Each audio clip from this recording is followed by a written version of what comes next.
Welcome back from the lunch break. Council, are we ready to continue our proceedings? If we are, please proceed.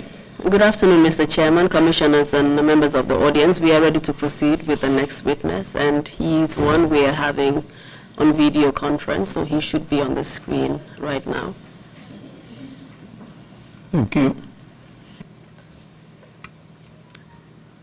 Hello, Mr. DARBOE, are you there?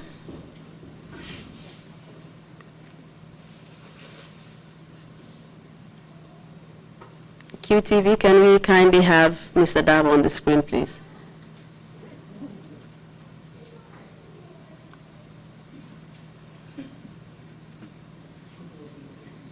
Obi Van, are you there?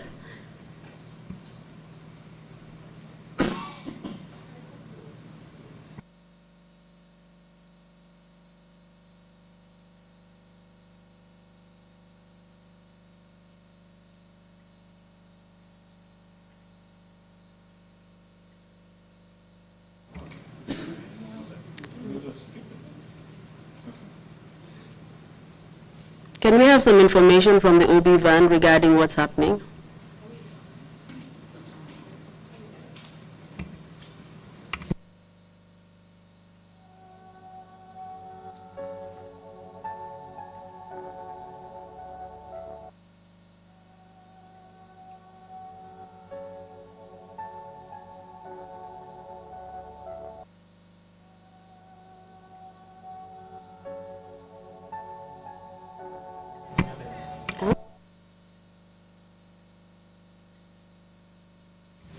Hello, Mr. DARBOE.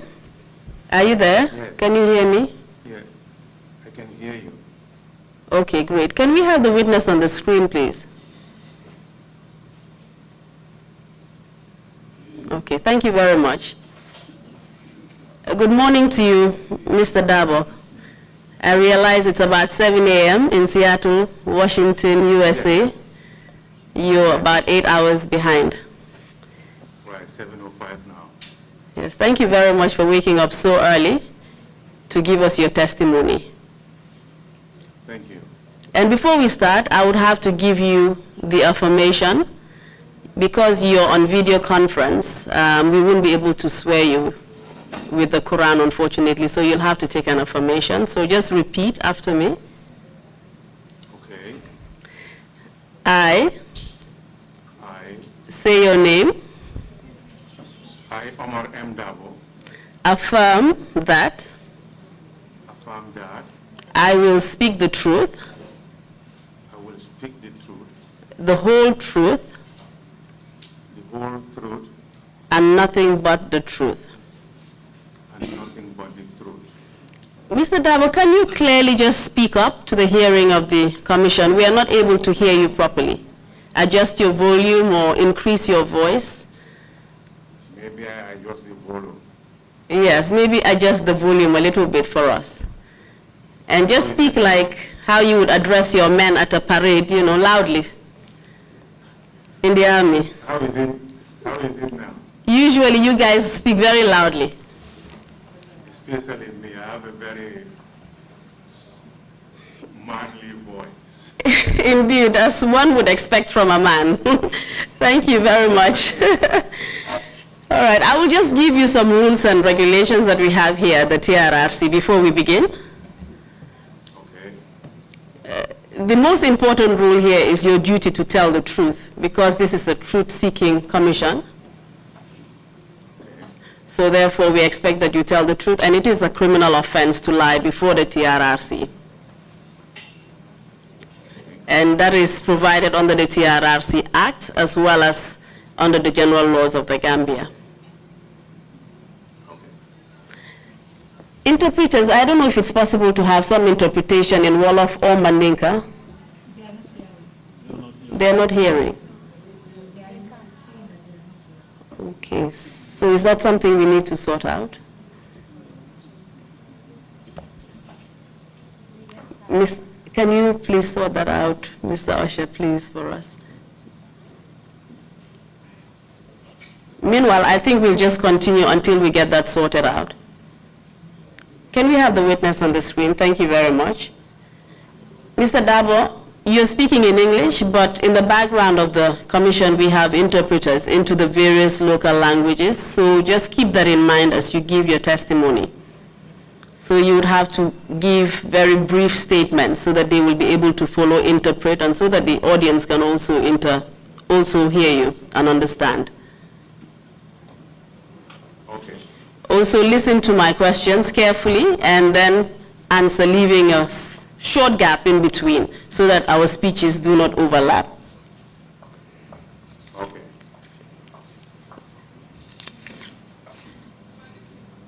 We are going to have testimony over a session here, or more than a session, about 2 hours or so.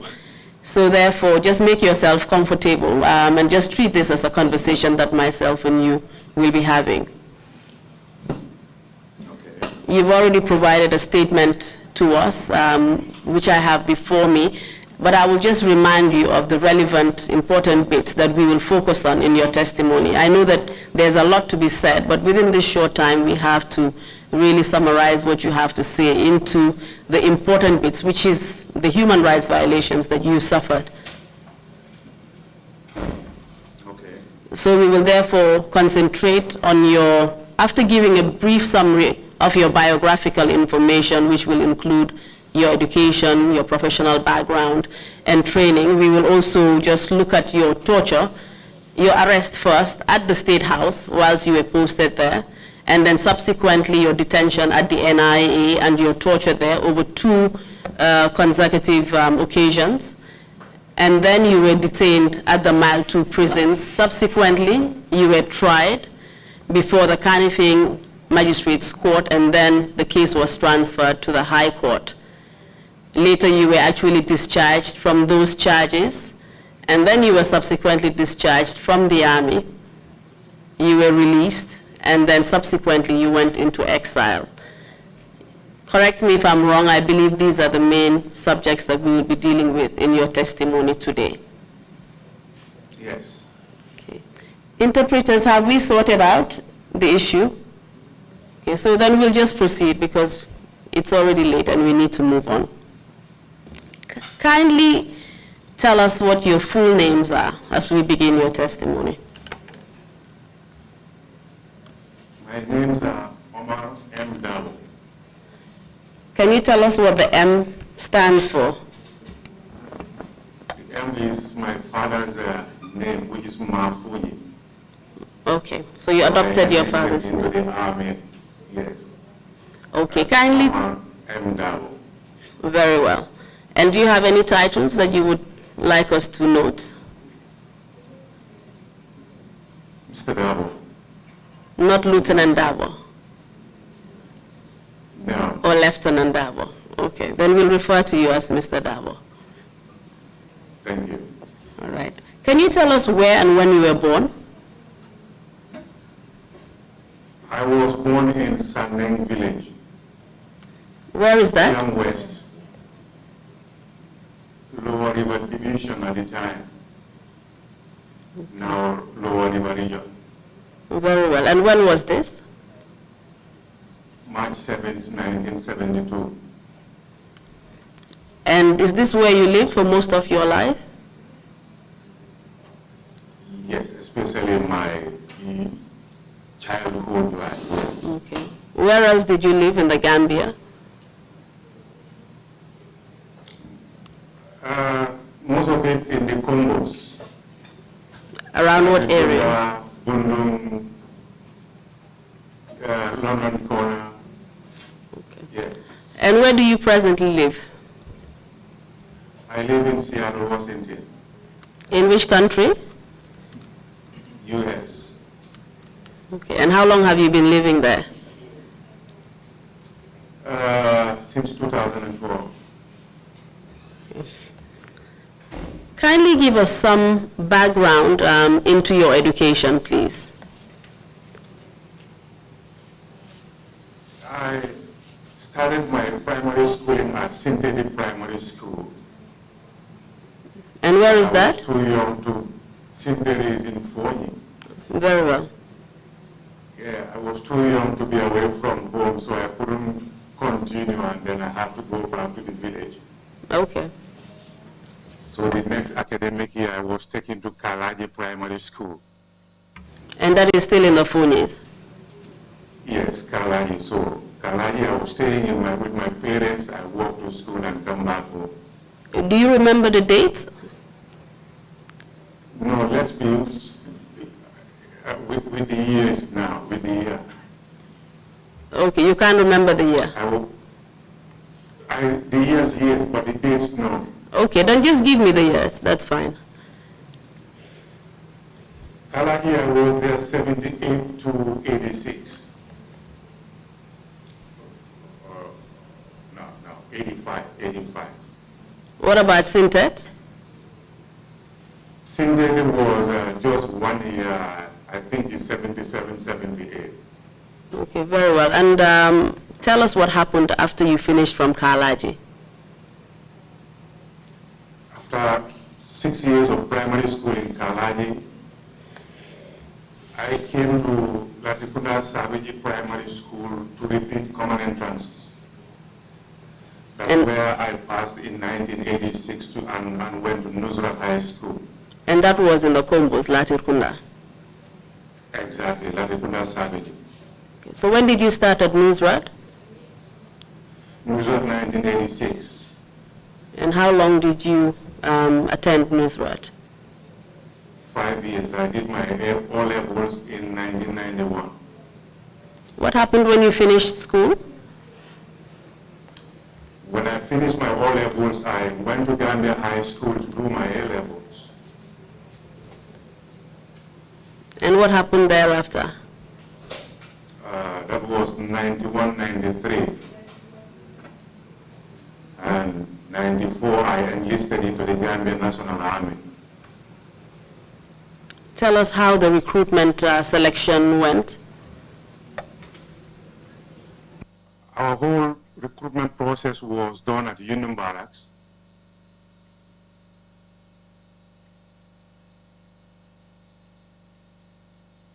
Yeah, please go on, Mr. Darboe. Yeah, between the months of April, May, and June. And when the selection was finally confirmed, those selected were issued with a letter of appointment to report at Farafenni Army Barracks on the 28th of July 1994 for basic recruit training. And that was just a few days after the coup d'etat? Before the coup d'etat. Okay. So what happened? So when the coup d'etat happened, July 22nd, an announcement was made over Radio Gambia that, you know, our training has been put up until further notice. And early in December, or late December, going to early January, another announcement came, and we were asked to report at Fajara Barracks this time around. Yeah, so that's where I did my recruit training. And when was this? When did you finally do it? January 1995 to April 95. I think we passed out in May. And can you tell us the number of your batch? Recruit intake 17. And what happened when you finally completed your recruitment training? After recruitment training, I was posted at Fajara Barracks as a private soldier. And what kind of duties were you doing there? Normal guard duties. How long? Installations and barracks secure as well, yes. And how long were you at Fajara Barracks? I was at Fajara Barracks for 2 years. During these 2 years? As a private soldier. Okay, just tell us during the 2 years what kind of progress you made into the army in terms of training or promotions. Yeah, while at Fajara Barracks, I sat to CSB, Cadet Selection Board, confirmed as an officer cadet. I passed and confirmed as an officer cadet.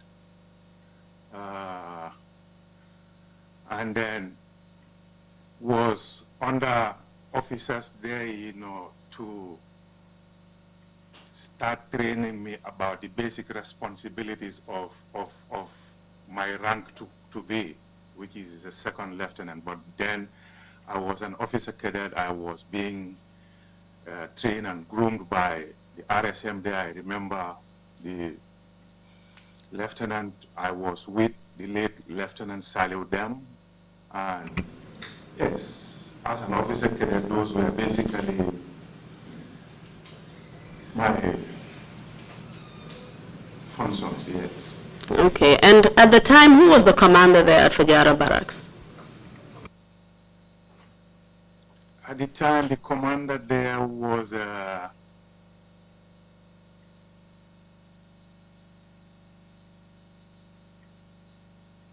Hamoudou Anne.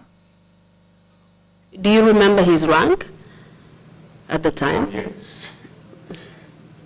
Major, he was major then, but I think he later promoted to lieutenant colonel, yes. Okay, and whilst you were officer cadet, did you receive any overseas training? Yes, while as an officer cadet, me with four others, making five of us, went for our YOC, Young Officers Course in Ghana in August 95. Where in Ghana did you attend this course? Ghana Military Academy in Deshi. Okay, and who were your batchmates? Or the officers that you went to train with? Yes, Serigne Modou Ndiaye,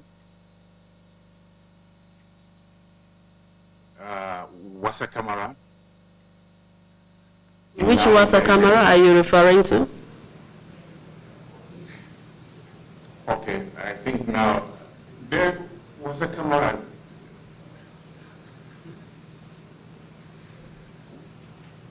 Lieutenant Wassa Kamara. Is it the same one that testified before the TRRC? Exactly.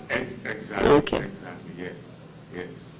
All right. And yeah, Dabo, we call him YMS Dabo. He also testified, I think, last week. Very well. And who else? And Lawa Dede. Who also testified at the TRRC as well? Exactly. Okay. How long did this course take? We were in Ghana from August to December. And when you finally returned, were you promoted? Yes. We commissioned as a second lieutenant, yes. So where were you posted to on your return from Ghana? I continued to be posted at Fajara Barracks. Until what year? From 95 to 98. And what happened in 1998? Did you go anywhere else? Yes, 1998 I was transferred to Farafenye Army Barracks. Okay. And what was your position there at Farafenye? Farafenye, I was a platoon commander. And as a platoon commander, can you just tell us briefly what your duties were? As a platoon commander within the barracks, your duties is mainly dealing with your platoon in every aspect of military life. Training,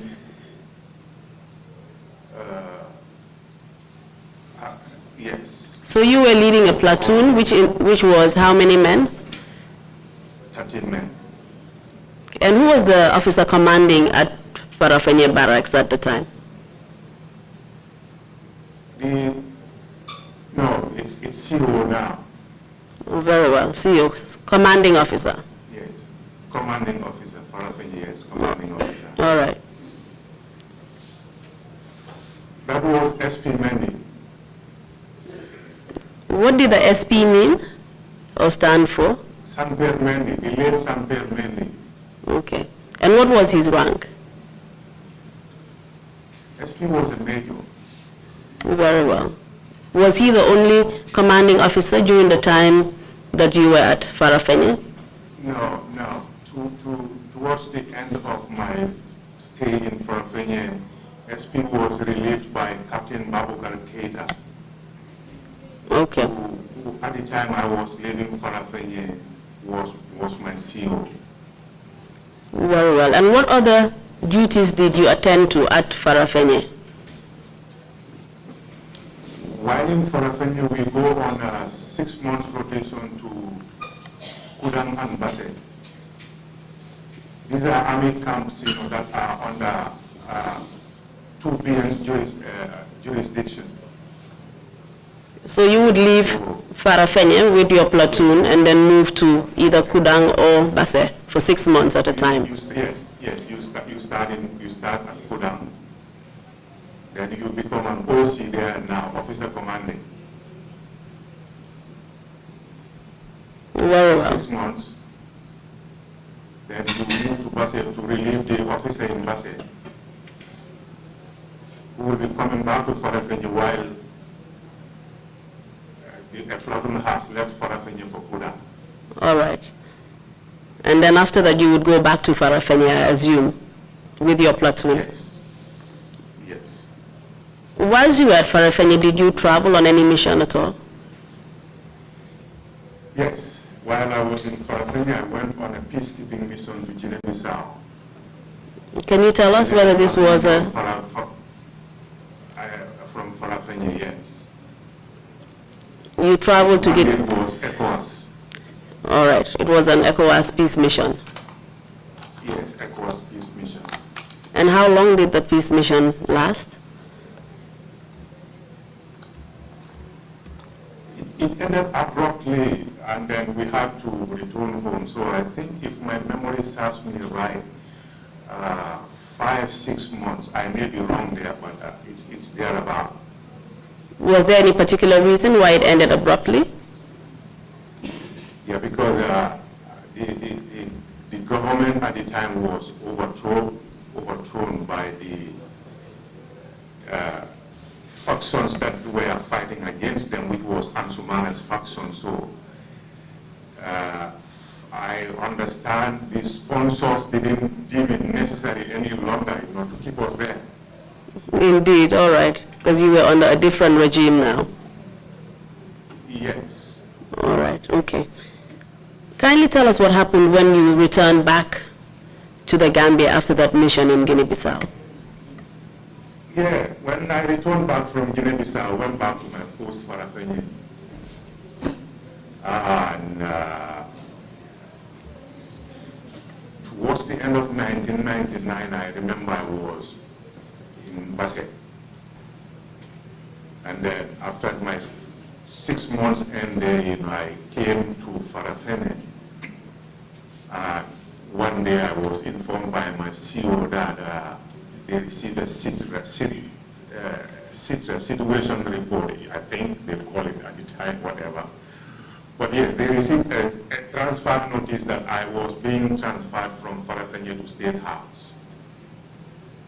And that was your CEO at the time was Babukar Keita, is that right? Yeah, yes. So you reported to State House, and what happened there? Yeah, I think I reported at State House in March. And there was renovation going on at State House then. March of which year are you referring to, Mr. Darboe? Sorry to interrupt you. March of 2000 this time. Okay, please go on. Yeah, so Yaya Jammeh was mostly staying at Kanilai. Because of the renovations that were going on at State House, Banjul.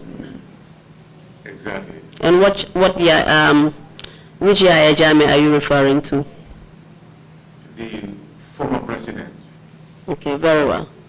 Please proceed.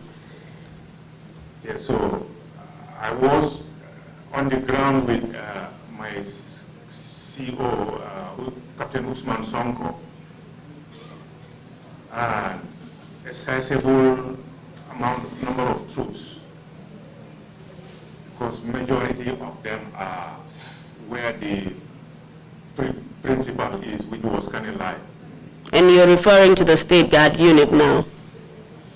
Yes, I'm referring to the State Guard unit.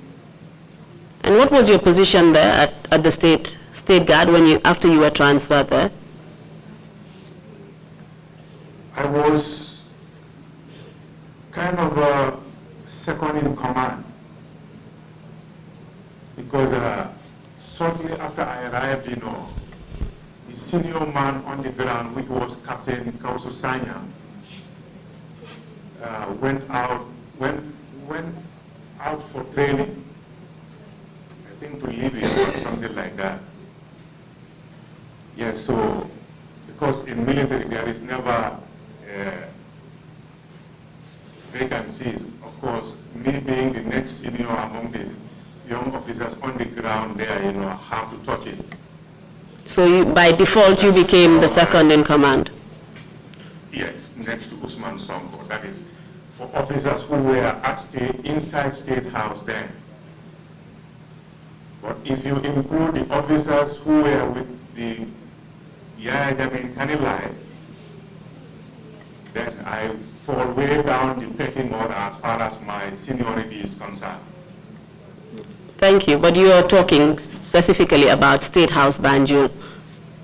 Yes. So as far as that is concerned, you were de facto second in command? Yes, because Sonko, I would directly take my instructions from him on a day-to-day basis regards to impress, feeding and postings. So naturally I was his second in command. And at that time, what was your position or your rank? I was a lieutenant. And after you were posted in March 2000, did anything significant happen whilst you were there at the State Guard? Yes, two things of significance happened there. One was April 10 and 11, that found me at State House, which was a national issue. But then May, June, myself, I was arrested. And I believe that is what we're going to focus on in your testimony, your personal arrest and victimization. Okay.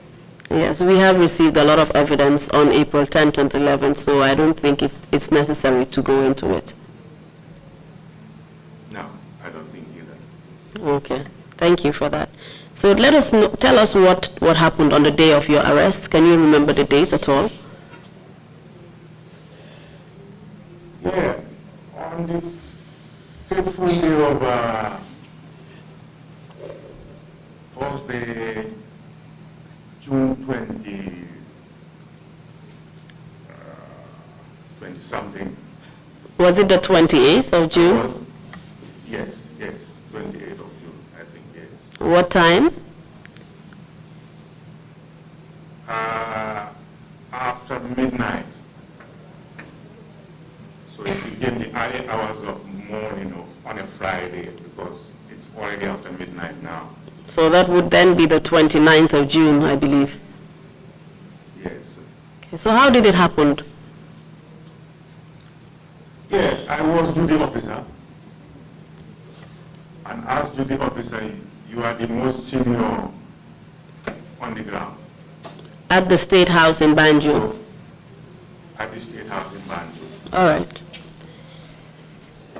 I had QRF. Which is? Ugly Sergeant. Tell us what QRF is. Quick Reaction Force.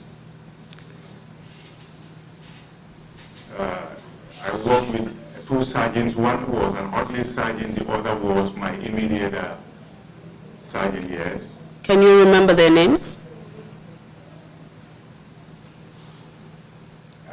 I think one was OMAR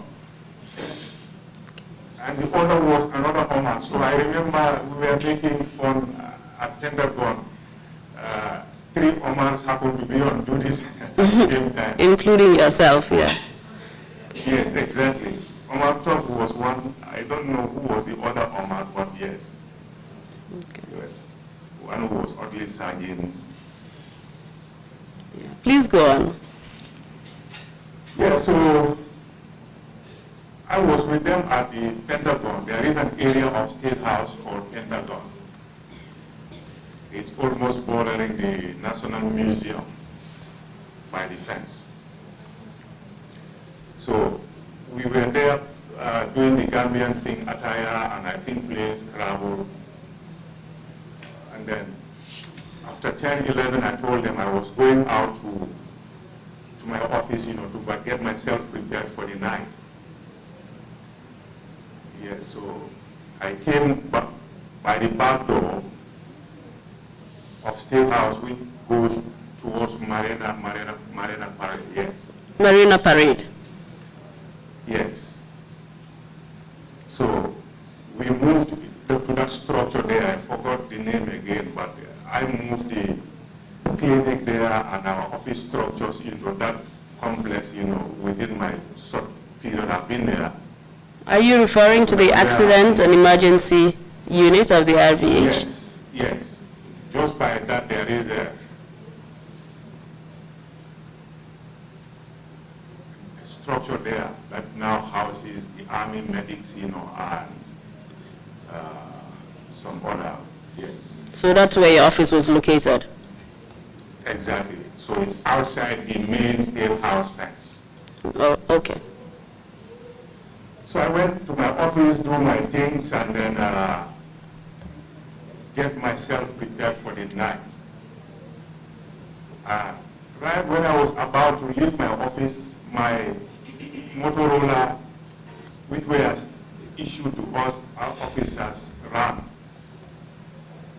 When I picked the phone and looked at it, I saw my residence number in mile 7. I thought maybe my wife was calling me.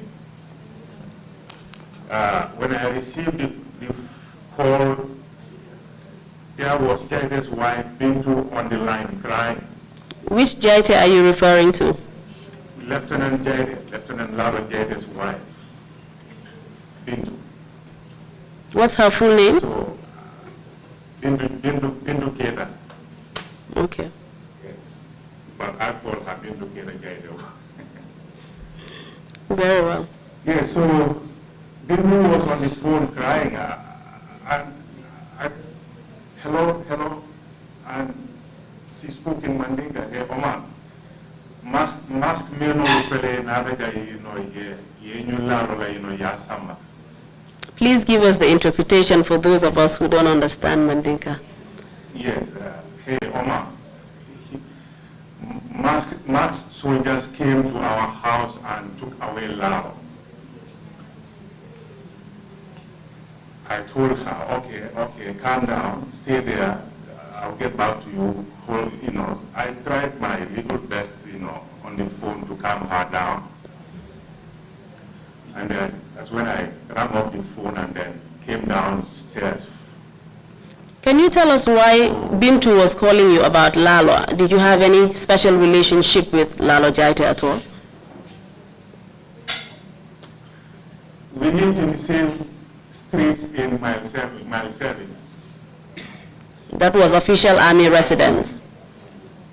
Not only army, official civil servant residence. Okay. There are army officers, there are police officers there, and I think some other civil servants from, but yes, I live on the same street with Jaite. So that was one. And 2 years, I had a personal relationship with Lalo Jaite. And you were in the same class as well? The same batch? No, not class. He was your batchmate at some point? As in the army? Training, yes. Yes. It started at Nusra. He was my junior at Nusra. We were all in the same neighborhood along Bandaba Street in Bundu. So my intake is 17, his intake is 18. And we went on course together.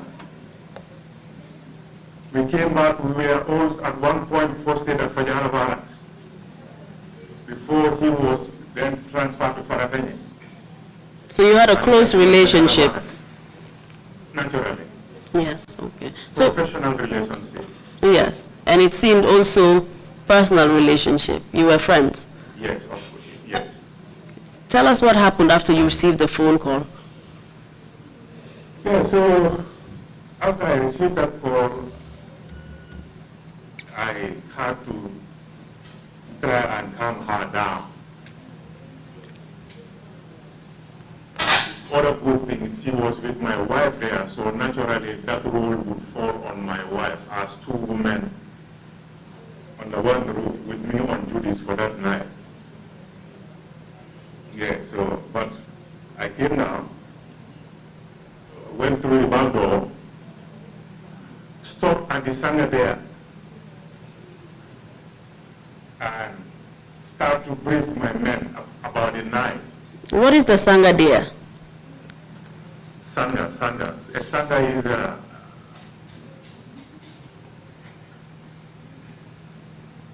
it's a post, Thank you. you know, yes. Yeah, so I stopped at the Sangha there to brief my men about the night. Because that's how I was trained to do, and that's the right thing to do. When you're going into the night, you have to brief your men so that you will all be on the same wavelength, should there be any need for anything. Yeah, so my briefing was about that. But apart from the briefing, what was going through your mind having just received a phone call from Lalo's wife telling you that he had been arrested? It's like, what's going on? Yeah, so but I have to draw a line between, like you say, a personal family problem and my official functions and duties at that moment. Yeah, so the first Sangha, of course, I had to speak to them. Then I moved on. I decided to go straight to Pentagon. And maybe my reason of going there was to go and inform my sergeants that maybe I'll be leaving post for a while, you know, to go home and come back. Yes, maybe that's why I was going back to Pentagon. And as I was walking towards Pentagon, a few meters before the house or the building. Which building are you referring to? Then this place we call Pentagon. Okay. Yes, a few meters before. Then I received a command from somewhere behind me, saying, "Halt, hands up." Of course, in military, we all know what that means.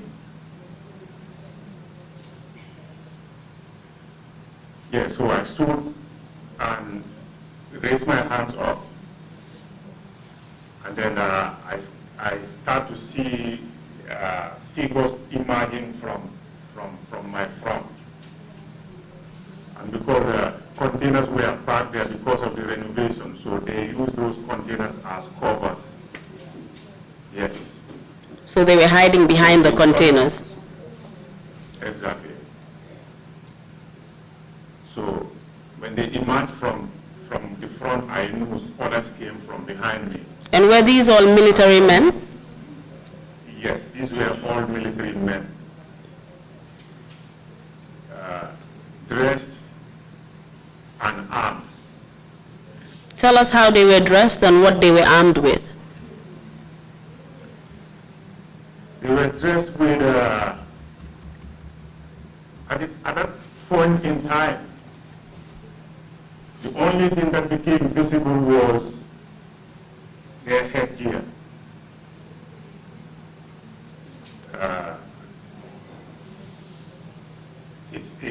It's like what we call hoodie type, and it was rolled over their heads with only the eyes, mouth, and maybe severe sewing. So you only see that figure. So they were masked. Yes, they were masked. And what weapons were they carrying? They were all carrying AK-47s. Some with PDL. Which means? Propel grenade launcher. Okay. Yeah, State Guard had those as their personal weapons, you know, with most of the rifles would be equipped with that facility. Yes, so, but yes, most of them had that as with them. Okay. So how were you able to identify them as military men or soldiers if all you could see was the opening in their mouths and eyes and ears, and you couldn't really tell how they were dressed? Yeah, for the dress, I never came to see that clearly.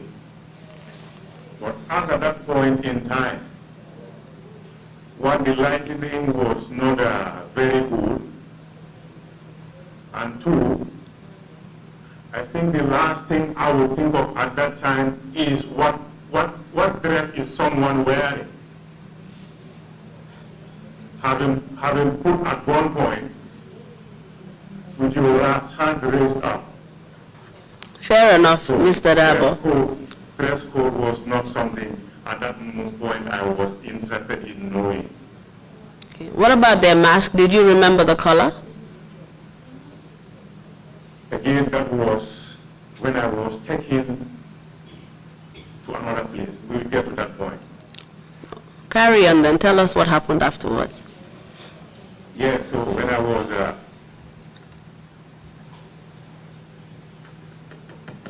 made to halt and they closed on me, then I came to know that it's not only the few I saw in my front, there are others behind me.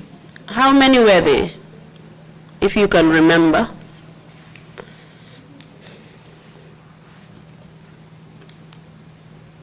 At that time, I don't know how many, but when I later, there could be about 7, 8 men, or yes, which is a section strength, or at most it won't be more than 10.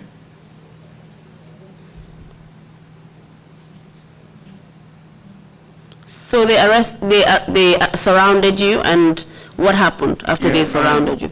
I heard a voice saying, "We know you are armed, so don't do anything stupid." Which I agree, because I was on duty, so I was entitled to carry my personal arm, which was a Mark 4 pistol. Yeah, so they tapped me on my back and then pull out the pistol. And they went further to tap all the way down and everywhere of me to see whether that was the only weapon I was carrying. Yes, and then they pulled my hand down and put me in handcuffs. So when I was cuffed, someone hold me on my right side, another hold me on my left side, and walked me towards a parked vehicle. Yes.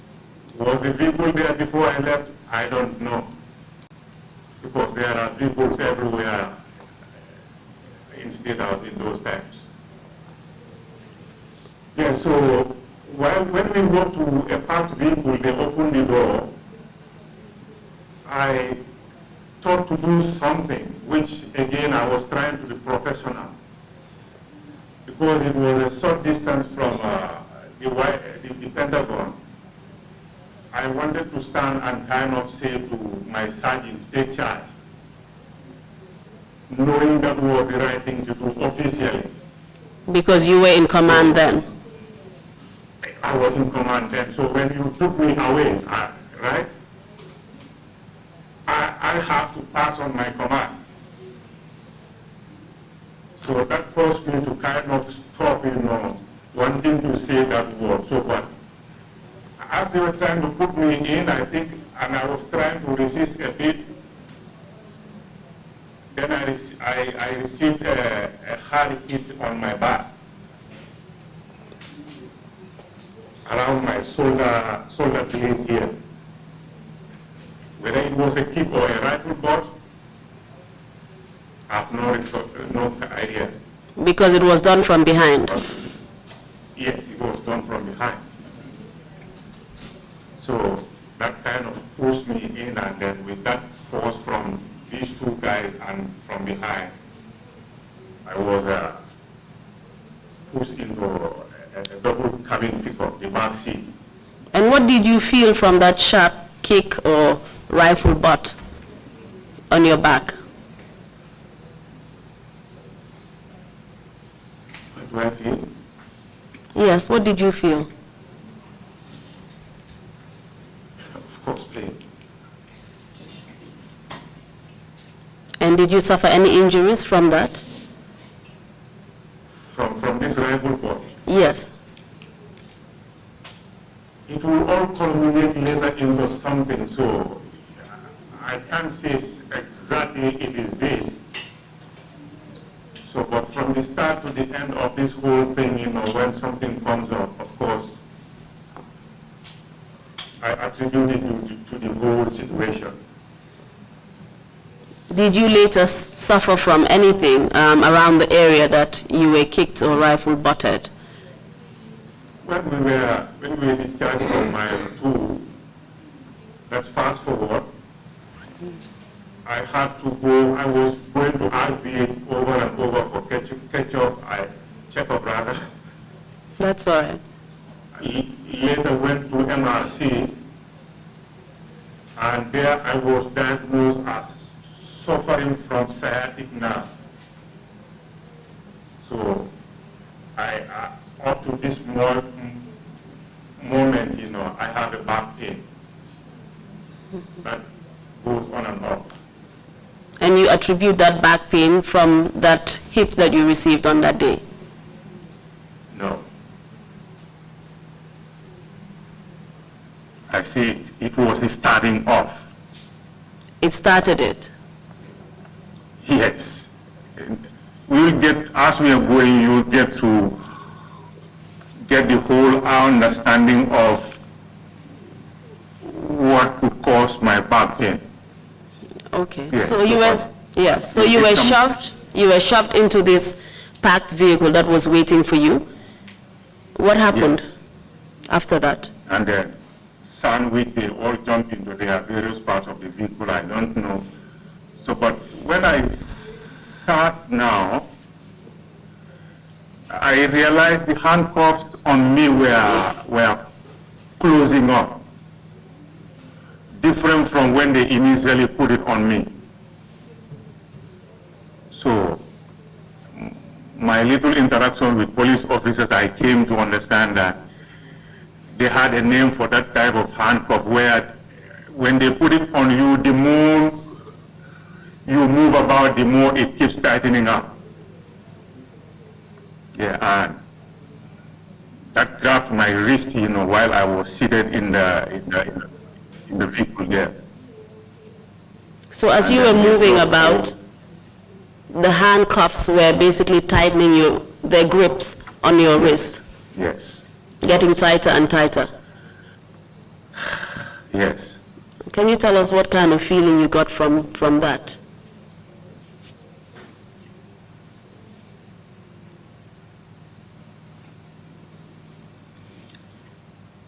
If you want to talk about it, Mr. DARBOE, I know how difficult this is for you.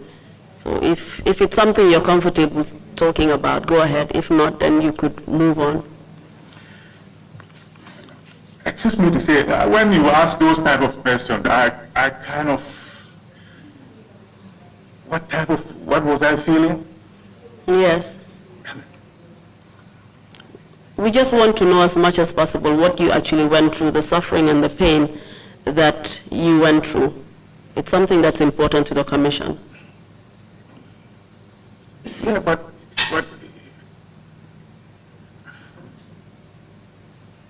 you are seated in a vehicle, handcuffed now, that handcuff's closing on, restricting your blood flow, pain in your mind, not only pain now, but is this real? So, to cut it short, I was in that confused state. That's Yes. fine, that's fine. So where did the vehicle go? The vehicle left State House through the main gate, drove for some time, and then I saw them signaling. Gates were opened, and we were inside the NIA premises.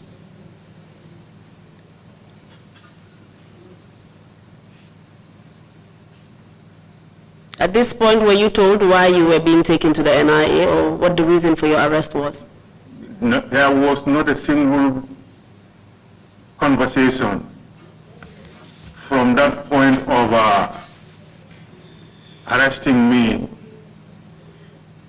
to that point when we arrived at NIA. Okay. So what happened to you when you got to NIA? Yeah, when we got to the NIA, I was brought down. They hold me on my shoulder still, and then walked me out. I walked with them towards a particular place, and then before I know, a door was opened, which was a cell, and then they shoved me in. It's not like putting me in, no. They've pushed me in. You were violently pushed into the cell. Cells. Yes. So I almost turned to ask him, how about the cuffs? The door slammed behind me. And at this point, you had already told us that these cuffs were tightening their grip on your wrist. You were in pain, and they Yes. still left you in the Yes. in the handcuffs. Yes. For how long were you in that They left cell me. with the handcuffs? I have no recollection of time, but I know when they came back to take me out for a second time, it must have been there, I must have been there for an hour or so. Do you know if this was deliberately done, leaving these painful cuffs on your hands?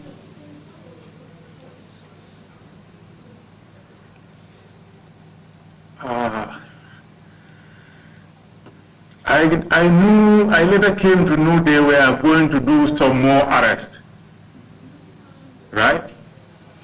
So, did they forget? I don't know. Did they deliberately leave them on me? I don't know. But, going by the little confrontation we had at State House, I can have the belief that, they were deliberately left on me. Just like they chose special cuffs to put on you, not just the normal cuffs, but a special gripping cuff, which was a form of torture, I believe. That's what they chose to put on you rather than normal ones. Of course, yes. So tell us what happened at the NIA after you were put into those cells. Do you know what particular cell you went into at that time? I later came to know that particular cell was the Bambadinka. The notorious Bambadinka Most of that we've it- heard of at the Yes. TRRC. Exactly, exactly. I watched your visit there. The NIA that visit. gave me yes, your NIA visit. So that gave me a very good recollection of where I was first kept for that hour, and then later moved to another cell. So yes, I was first held in the notorious Pamadinga. So tell us what your time at NIA entailed after that. What happened? Yeah, they brought me out after an hour, took the cuffs off, and stood me by their vehicle in the open veranda there. That's when I first set my eye on Jaite. Which Jaite? Lalo Jaite. Under what circumstances did you see him? They were moving him from one end of NIA to that cell I was first kept at. And that was the first time you saw him after you received news from his wife that he had been arrested? Exactly. Yeah, so I knew, okay, now me and Ajaite are all within the same premises. Did you make any connection as to whether it was the same issue you had been arrested for? We did not even get to talk much more to know whether it's the same issue. But you were told by Jaita's wife that armed men who were masked, similar to the team that arrested you, were the same ones who removed him from his house. I said to myself, oh, okay, now that he's here, yeah, but I didn't get that from him. Okay. Yes, I make up that, yes. You came to that conclusion from the circumstances Yes. around your arrest, both of your arrests. Yeah. So you said yeah, go ahead. While standing by that parked vehicle there, that's when two of them chose to roll up their mask. And I came to know their identities. One was Buba Jame, and another was Ismaila Jame. And Buba Jame, did he have any other names? Buba Jame. I didn't serve long with him at State House to know a nickname, but I think he had a nickname. Could it be Kanilai? I may be wrong. Very well. And Ismaila Jame, who was he? Ismaila too was, I think he was ugly to Yaya Jame at the time. Did they have any other kind of relationship, both Ismaila Jame and Buba Jame to Yaya Jame? Oh yeah, they are brothers, cousins, or all natives of Kanilai. So they are the two who chose to reveal their identity. Do you know why they chose to do that when everyone else was covered up? I think some soldiers who chose not to show their identity was like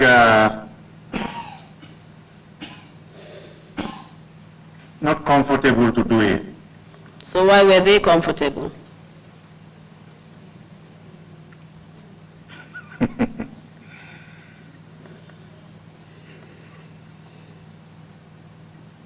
That's what Mandinkas call Ninsamoe Bambu. I would like to hear that in English, please. Yes. If you are up an elephant, you are safe from wet grasses. Kindly give us the interpretation. In essence, you know, they are Yaya Jame's brothers or relatives, and I knew they were doing that mission for Yaya Jame, so they don't care. Me recognizing them. So they had nothing to fear because they were untouchable because of their connection with Yaya Jame. There you go.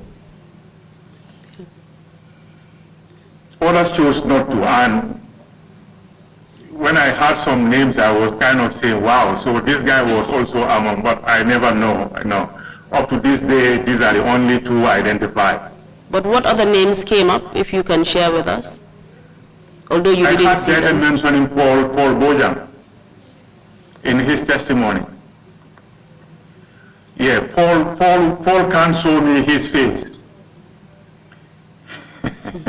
Can you tell us more precisely if these people were part of any particular group in the military or connected to Yahya Jammeh? Yes, before I get to that, let me make this clear. Among them also was when I came to see a white man from that part of his body that was showing. And I don't think even he put on a mask. You don't think, or Francisco Caso. can you tell us whether he had a mask or he didn't have a mask, and how you were able to I don't identify remember. him? I vividly know, oh, that's the white man I've been seeing around the house. What was his name? Francisco Caso. Who was he? Francisco Caso. Yes.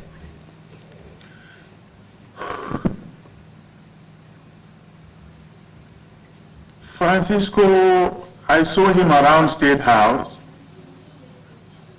I later came to understand he was training some men in Kanilai. And the rest is history. What men was he training in Kanilai? Did they have a particular The name? men came to be known as the junglers. And of course, the two names that you've mentioned, both Ismail Jammeh and Buba Jammeh, have been connected to the junglers, and Ismail Jammeh in particular testified at the TRRC. Can you confirm that? Yeah. Yes. So what happened Yes. after that? Yes, when we stood there for some time, they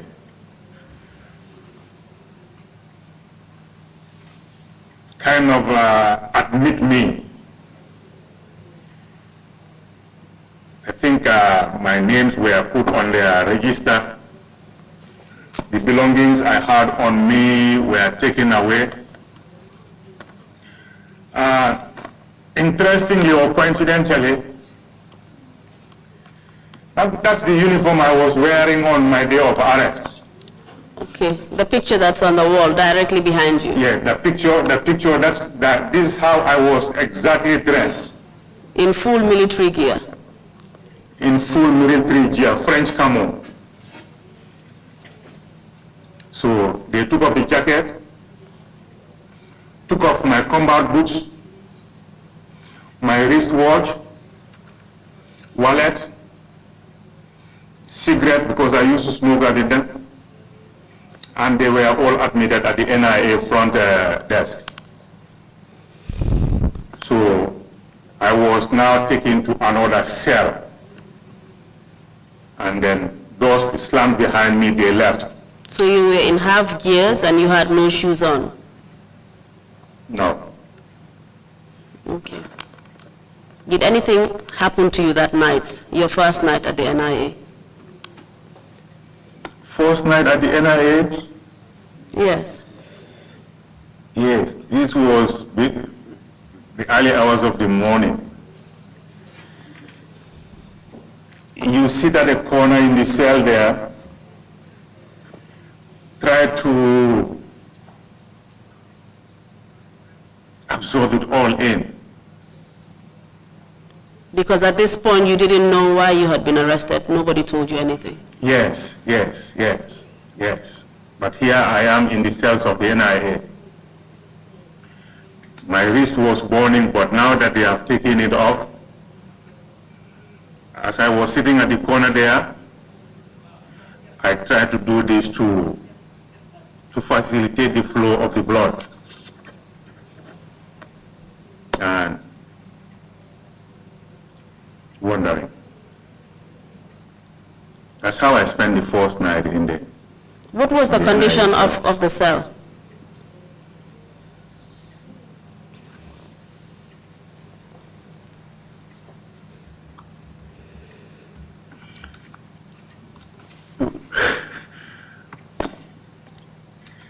The conditions of the cells in NIA.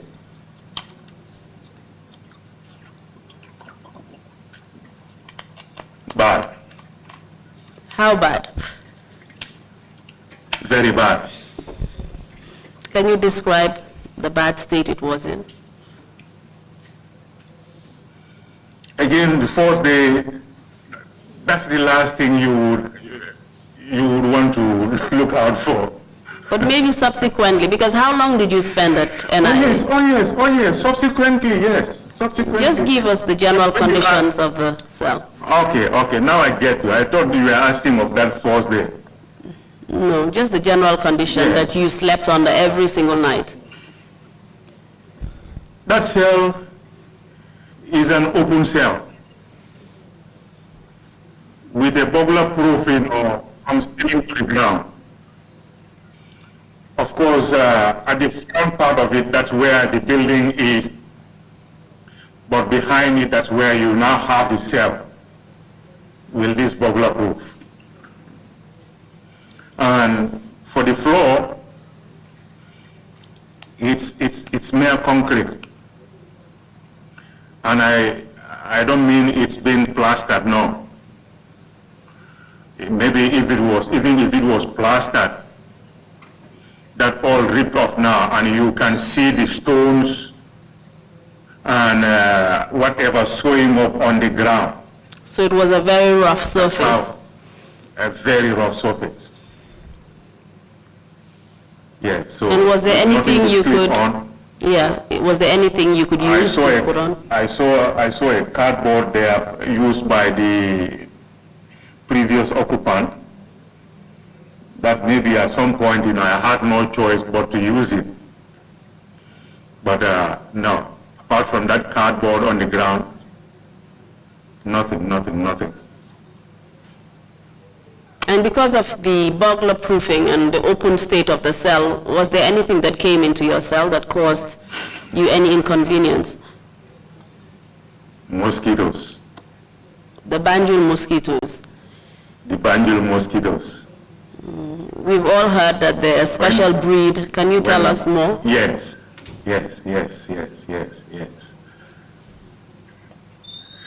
When it's dark, mosquitoes start to fly in. That becomes an issue. But yes, that was NIA. I think they purposely left that burglar proof open that so that, the mosquitoes would also help them in their torturing. So the mosquitoes feasted on you the entire night? Serious, entire night. You always have a choice. Allow the mosquitoes to feast on you, maybe sleep a little bit, or sit at a corner, fan mosquitoes all night long. So what That's happened in the how morning? situation was. What happened in the morning after all of that? In the morning, it was that becomes the Friday. No contact with any one of them.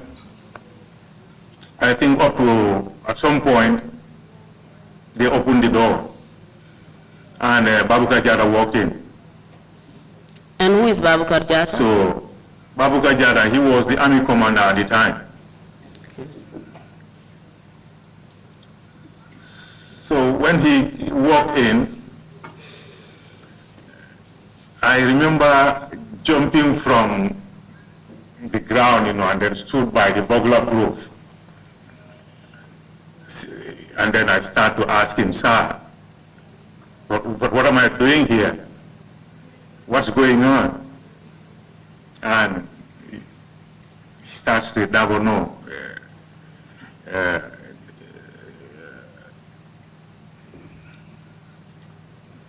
Temgundoron, Munyadoron. Yes, those were his words, I remember. It's like, be calm, yes. Why was he telling you to be calm? So, what was your state at that point? Oh no, it's like, him being my commander and showing up there, to me it's like maybe he can tell me the reason why I'm there. So That's maybe why I even jumped to stand before him. So you were eager to see him? Yes, no, not him, but when I saw him, I was kind of happy that at least my commander has come to check on me. Okay. Maybe through him I can earn my freedom. Only to realize that, maybe he was there to confirm that, yes, we were there. But he didn't provide any explanation to you as to why you were there? No. Do you believe Because he he knew? calmed me down. Yes. Do I believe? That he knew why you were there?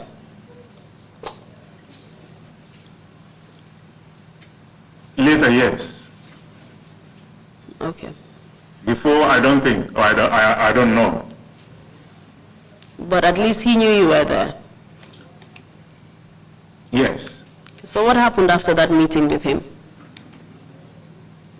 He left. And they closed the door behind him. I was left on my own again.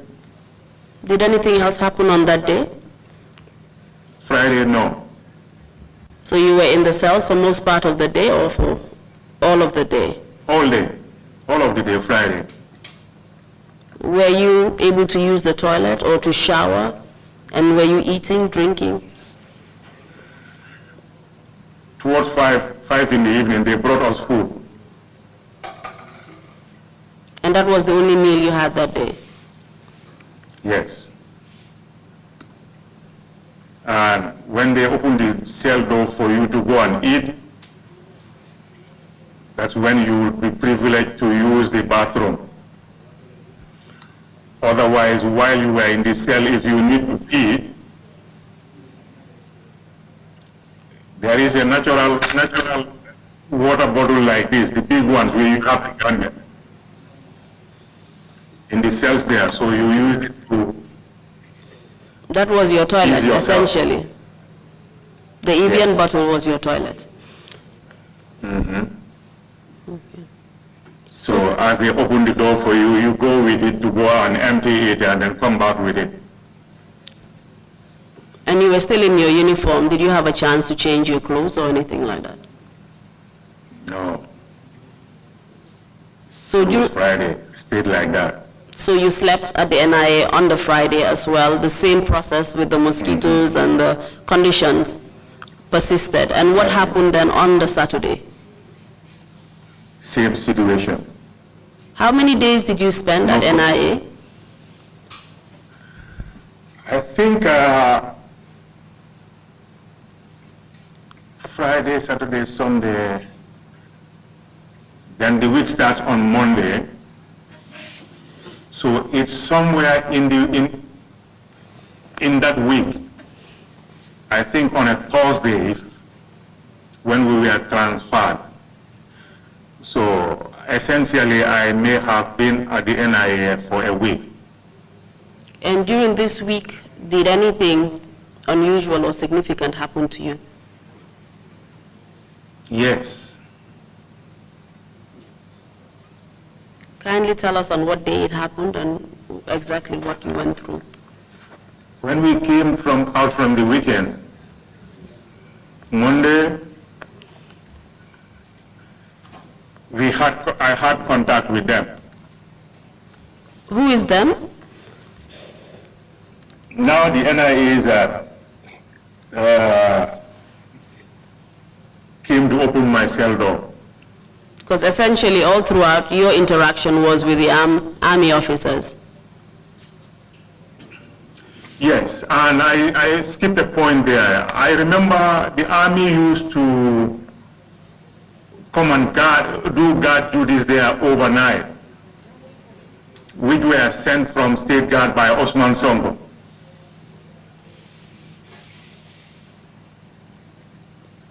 Yes, every night soldiers would come perform their guard there. The only time I had interaction with those soldiers when they come is like what we call handing and taking over. You make sure you are not taking over a dead body.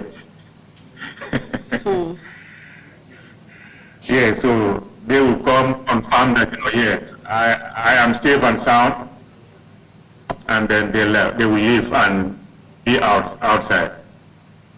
So were you under Okay, the so custody on of, Monday- sorry Mr. Darboe, were you under the custody of the NIA or the soldiers or both? We were under the custody of the NIA, Okay. but because we were army officers,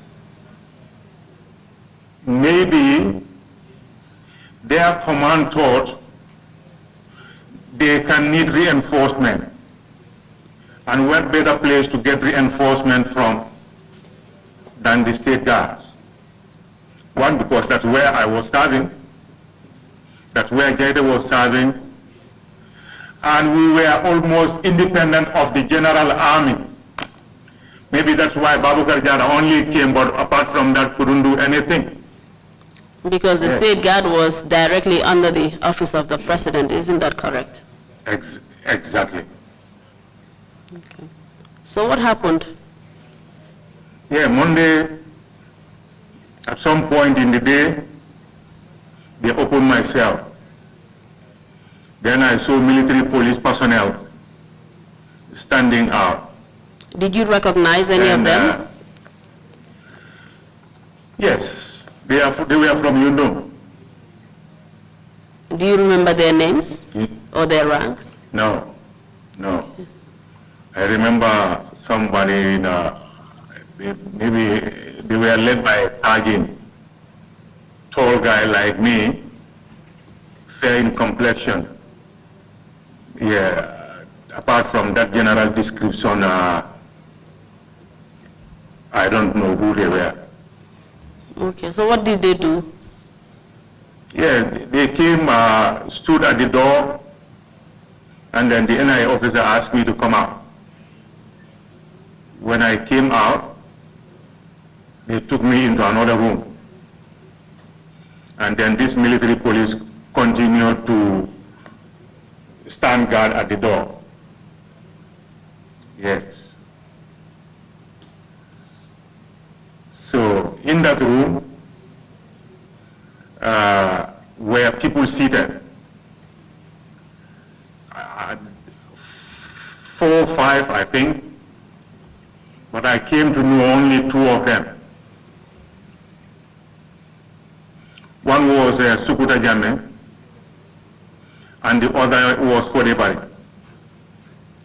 These were the 2 senior people seated. But like I said, there was 1, 2, or 3 people also seated around the table. Was it just a And then I normal was, office, Mr. Darboe? Was it just a normal office or was it a conference room? What I'm trying to get at is that was this some sort of investigation panel or it was just NI officers in That the was room an interrogating you? No. Well, that's where I did my interrogation. So it wasn't a formal panel? No. I don't know what you mean by a formal panel. Like a conference room with perhaps heads of the different security present No. interrogating you? No. These were just NIA officers interrogating you? These were as of just course. NIA officers. Yes.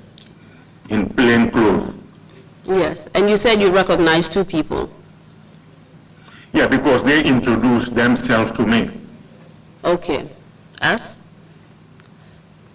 I am Sukuta Jame, and he is Fodebari. And do you know what their positions were brought at the NIA?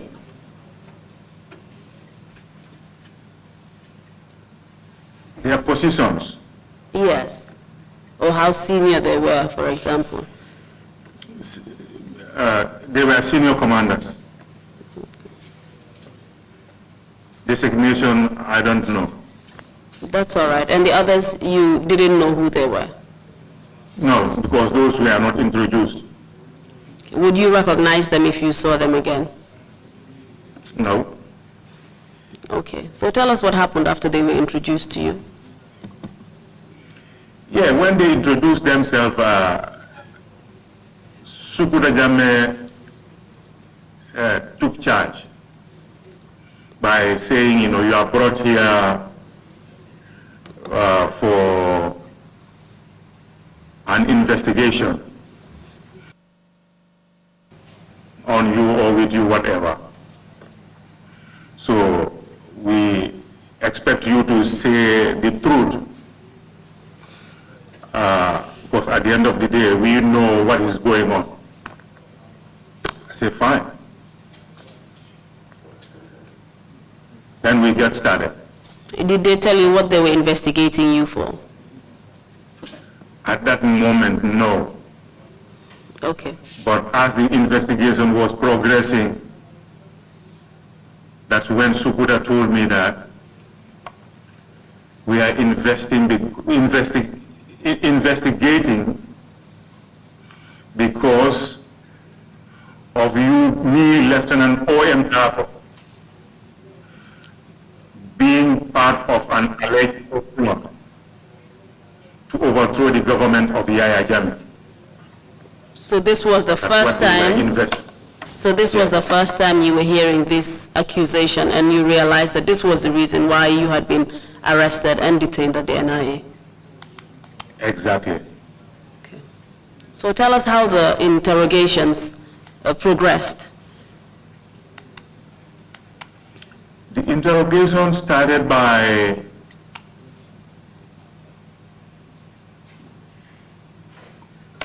coincidentally, like you started.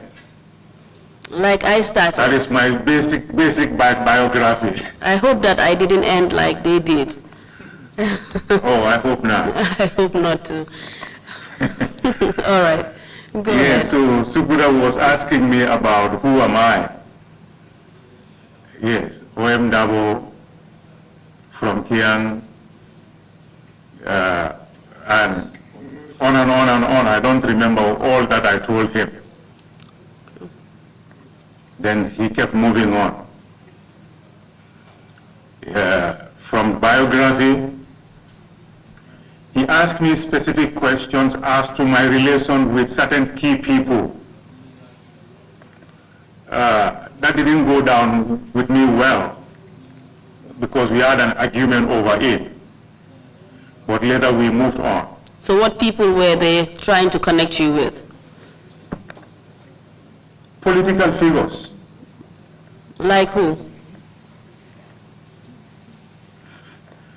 Yeah, Sukuta specifically asked me, what is my relationship with Bibi DARBOE? I told him, well, Bibi DARBOE was our MP, Kiang West. He is DARBOE, I am DARBOE. We may be an extended family, but I was too junior to have any contact with him. But my brother in the village was a key member of his politics.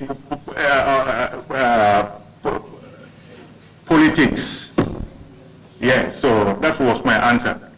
And which Bibi DARBOE are you referring to? The ex-minister during the PPP government? Exactly.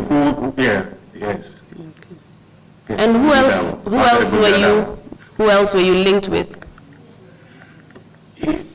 I was asked again my relationship with Ousseynou DARBOE. Yes, I said for Ousseynou, I knew he's from Sierra. Beyond that, maybe he's DARBOE, I am DARBOE too. They seem to only link you with people you had the same surname with. Exactly. Was there any other reason apart from the surname that they would link you to these people? Was it based on tribe, for example? We came to know Yahya Jammeh's tribal, how do I put that? Tribalism. Well, yes, Yahya Jammeh, yes. And you were Mandinka, so, yes. Or you are Mandinka, of course, and all of these other people that you were being linked with were Mandinka. Yes. And they were also opposition figures.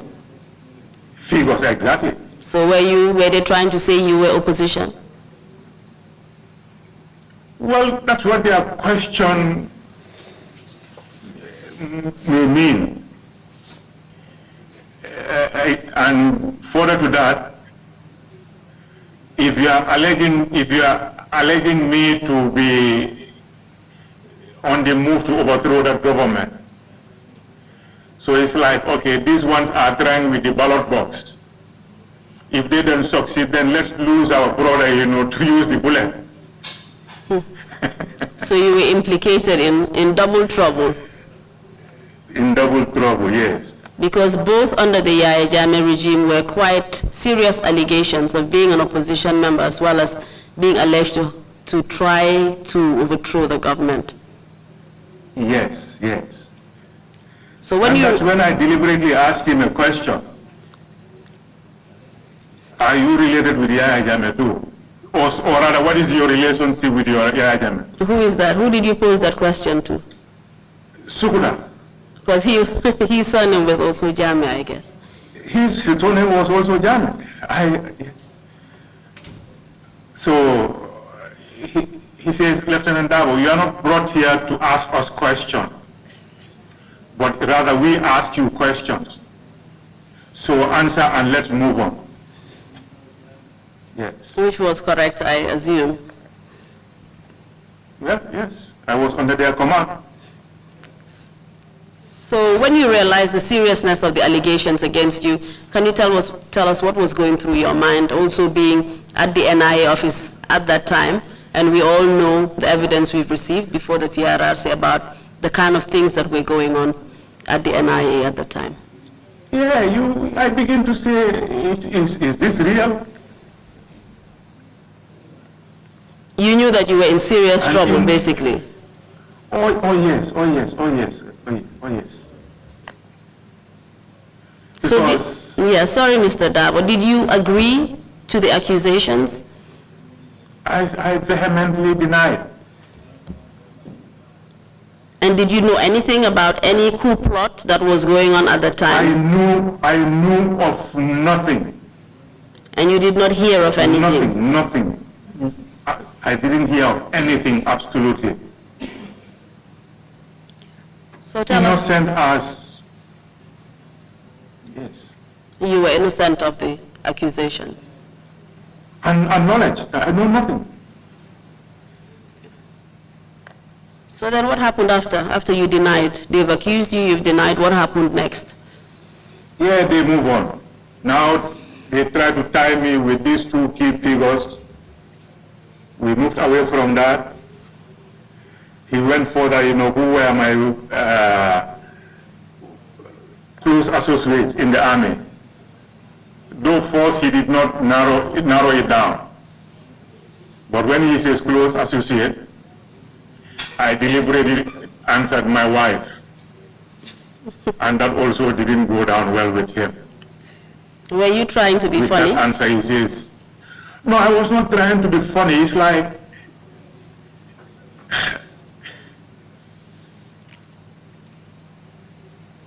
I was confused. Yes. So who were they trying to link you to? Then we'll get to that. Okay, go ahead then. When he says close associate, I says my wife, he says no. He says, okay, who are your close associates in the army? I say, well, in the army, we all resume at 8 o'clock. Close at 3, we all go home. If you have business to do with anybody, you move. Otherwise, you are on your own, I'm on your own. He says, no, Lieutenant Darboe, now listen to us. What is your relationship with Jaite? I say, fine, now you're coming. And that is Lalo Jaite, of course, who had already been arrested. That's Lalo Jaite. Mm-hmm. Yes. So, Jaite, you asked, right?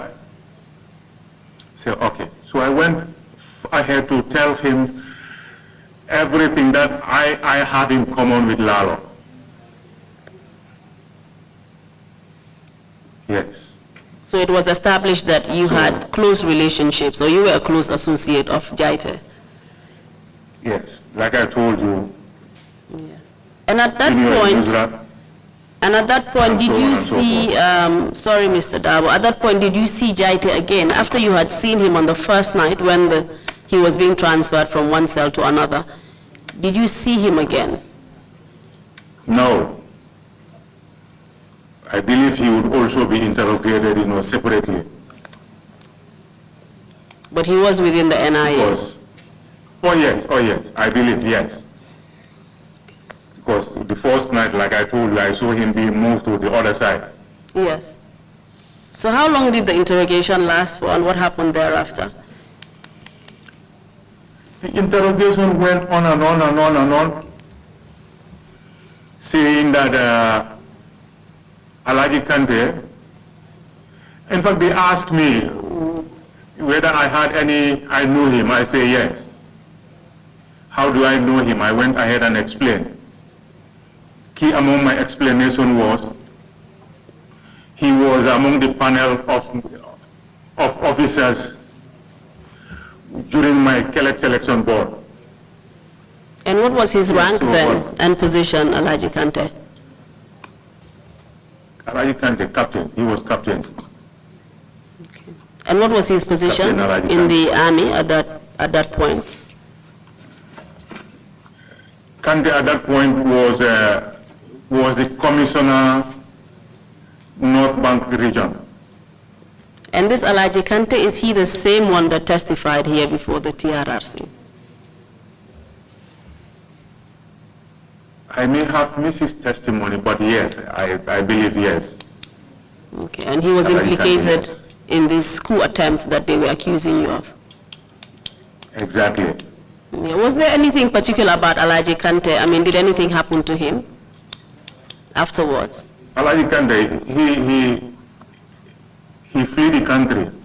Okay, so he wasn't interrogated or arrested then?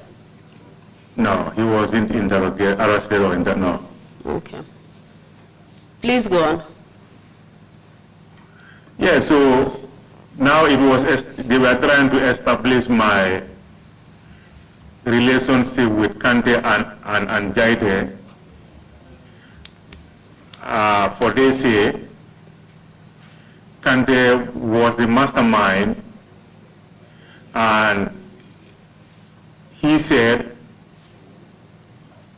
myself and Jaite can be trusted. That's how I was told. So I remember again asking, I think at some point Fodebari took over, but most of this initial interview was done by Sukuta. Was Sukuta the more senior of the two? I believe Sukuta is senior for Fodebari. Yes. Or they may have different designations, but I believe Sukuta is senior for Fodebari. Okay. So what happened after your interrogation? Did you go back to your cell? Yeah, before I went back to my cell, they gave me a paper, A4 paper, and say, now you write a statement based on this interrogation we had with you. But of course, bear in mind, we have enough evidence, even though you are denying, that you were a part of this coup plot.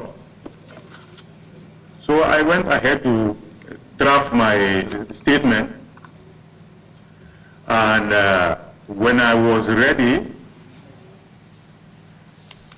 they gave me a more formal paper to transfer my draft to that one. So when I copied and read to my satisfaction, I sat back, I start tearing the draft paper I first wrote on. That's when Fodebari spoke at the other side. Stop tearing that paper. I told him, no, I've copied it all here. No, we still need it. I said, no, I'm done.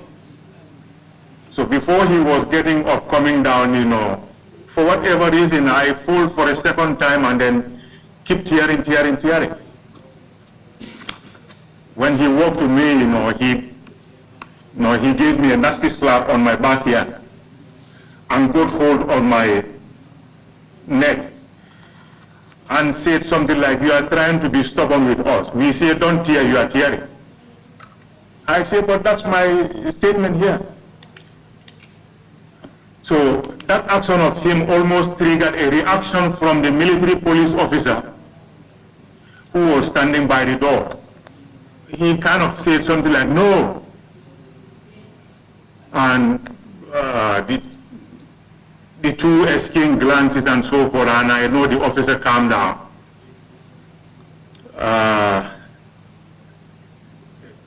Yes, I came to realize the seriousness of what I was in. Another point, were you in handcuffs? Were you restrained at all? No, I wasn't restrained. But the military police were there to make sure military police, exactly. that you were in order? Yes. So, but even they objected, to my forced slap on my neck back here. Yeah, so I sat back and then looked at my paper. He took it away. Yes, I think placed it before Sukuda or before him, whatever. And said, "Now look, Lieutenant DARBOE, you better take this seriously. You are alleged of a coup plot, the most serious criminal offense. So if you think we are joking here, you are making a mistake." Yes, so that's when those two guys, or three guys, who were seated doing nothing all along, now we are kind of waiting for an order from Fodebari. He moved from his chair, came and sat at the corner of the table with my statement in his hand, and said, "Lieutenant DARBOE, we know you know more than you are writing here. So say the truth." I said, "This is all I know. Jaite didn't inform me of any coup d'etat, neither did Alaji Kante. So I know nothing." He says, "Okay." He turned to his right or left, whatever. He says, "Get him." That's when those guys, who all along were neutral, came on me. I think they flipped a chair under me, and then I fell on the ground, and then they started beating me, kicking, punching. And as that was going on, I had to protect my head. That's when I received another kick on my back, which I was telling you, that plus the rifle butt on my first day of arrest may have contributed to my sciatic nerve. So, but yes, these guys were all over me. And because everybody asked them to. He gave them the order to torture you? Yes. And apart from punching you as well as kicking you, did they use anything else to beat you? These guys, were laying hand on anything within that room. Did they bring them there? Speaks for itself. How long did the session take, the torture session? It was in two phases. By two phases, at some point he restrained them. Wait. Who restrained them? Are you willing to change this? This is for everybody. Okay. At that point, I think Sukuda left the room because they go, but I wasn't aware of what was going on around me because. So Fodebari was clearly in. Fodebari was in the lead giving orders, and in control of the situation, asking them to stop whenever he wanted. Did you sustain any injuries as a result of your torture on any part of your body, apart from the kick that you mentioned on your back?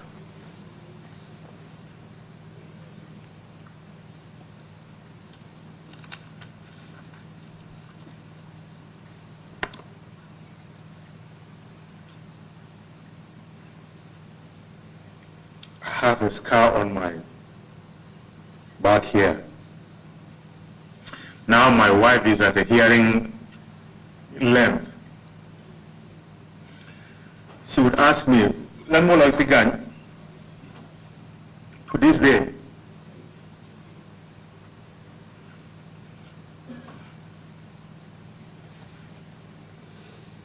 Take your time, Mr. Darboe.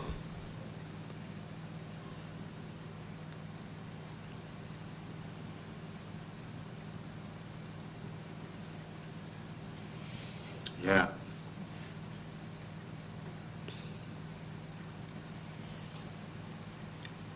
They took a break, asking me whether I would change what I wrote. That yes, I knew of this coup plot. That's all he wants me to add in there. I insisted. They were forcing you to confess, essentially. Exactly. And that was what the torture was supposed to produce, a confession. Well, yes. So what did they do? I have a choice. Yes. Stop the confess. Stop the beating. Yes. Deny. Continue to receive the beating. Yes. And what about this scar that you mentioned on your back? What caused it? I believe it was a stick or a belt, whatever these guys were hitting me with. Like I told you, I was all along protecting my head. So every part of me was vulnerable to anything they were beating me with. Were you bleeding? And as much as I could. Were you bleeding? Yes. Later I had bruises on me and which were bleeding, yes. Do you recognize any of those 3 other NIA officers who were in the room that you couldn't really identify? Or maybe heard a name they were being called? Yes, Mr. Darboe.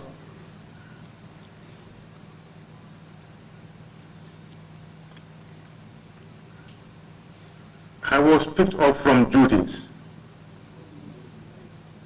dumped with these people. Yes. Up to a Monday. When people appear before you, you can only know them provided if they introduce themselves. Yes, and you had never seen them before? And this time, no. Okay, I understand. I've never seen them before. So you went through the 2 torture sessions. Essentially, was it the same thing that was being done to you in both sessions? Exactly. But on the second one, they were trying to change tactics. No, first one, they were saying, yes, let me say I knew of it. Then the second time, they say,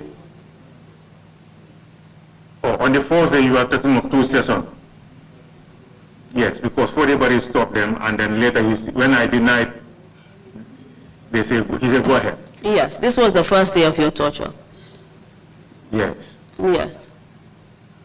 So, when they couldn't get anything they want from me, I think at some point they decided to stop. And I was put back on the chair. I remember him speaking in Wolof.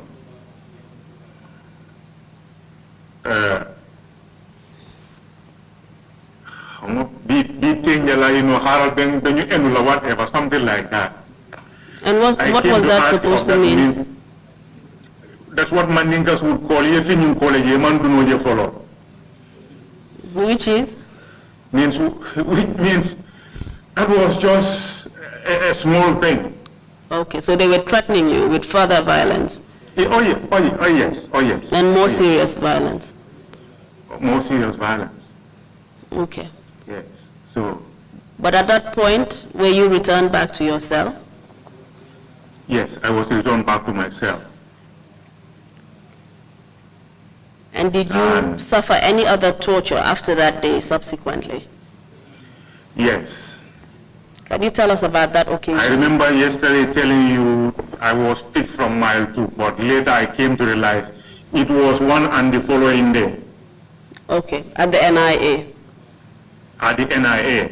Okay. So that's why when you asked me that question, where was Jaite, I told you I believe he was undergoing his own interrogation. Okay. Because on day 2, when the military police came, they opened the cell door and brought me out. Sukuda told them, you can wait outside. So instead of the first day standing at the door, the second day the military police were outside. So they were not privy to what was going on in the room? No, no. So what happened this second time around? They had my statement with them.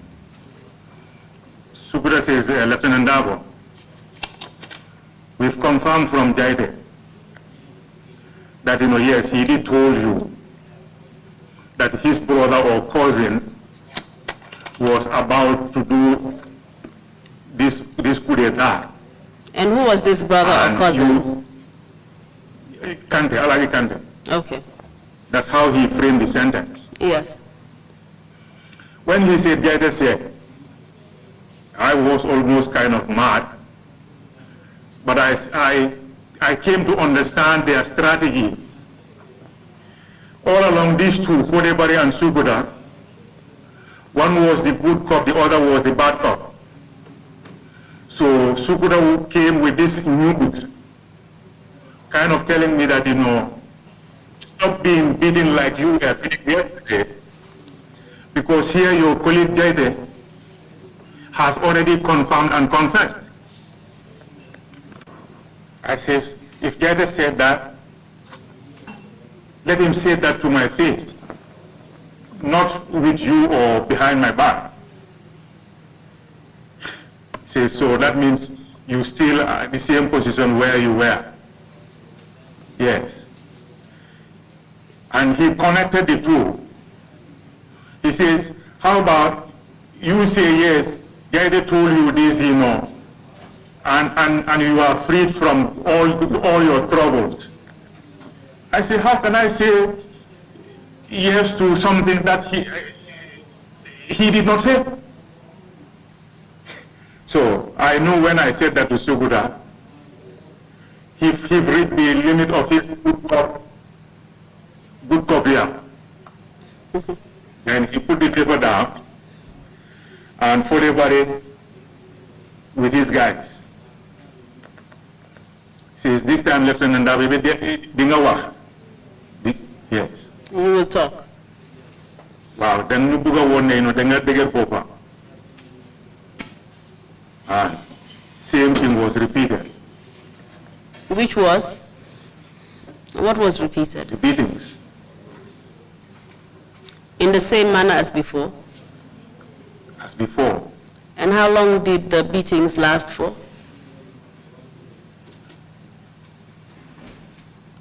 You asked me this yesterday, I told you the same thing. I have to ask anyway. Yeah, but when you are undergoing pain, a minute is an hour. So how long, how many minutes, I don't know. Okay, Yes. I understand. So what happened after your torture?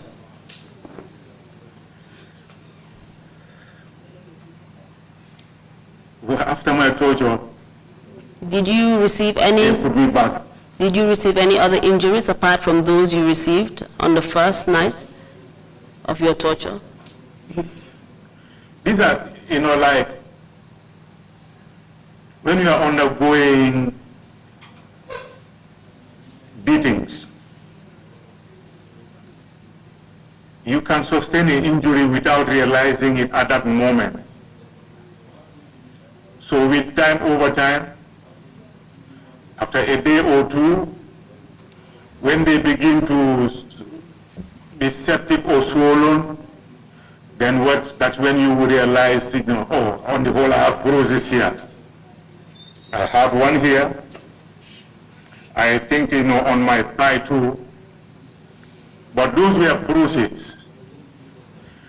Because I was putting on my military combat trouser. Maybe that, saved me from some serious, but because I was only putting on an undershirt, most of the beating was situated around my neck to my back. Yes, slappings occasionally when they are able to get to my face, yes, they do that, but all along, I had to protect my head. Did you receive any injuries on your face, even though I know you were trying to protect it as much as possible? Swollen cheek. From the slaps? Yes. Yes. Apart from slaps, did you receive any other hit?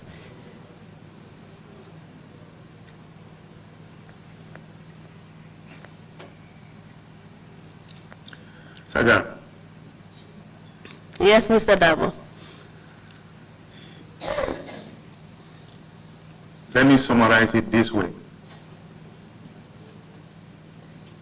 For everybody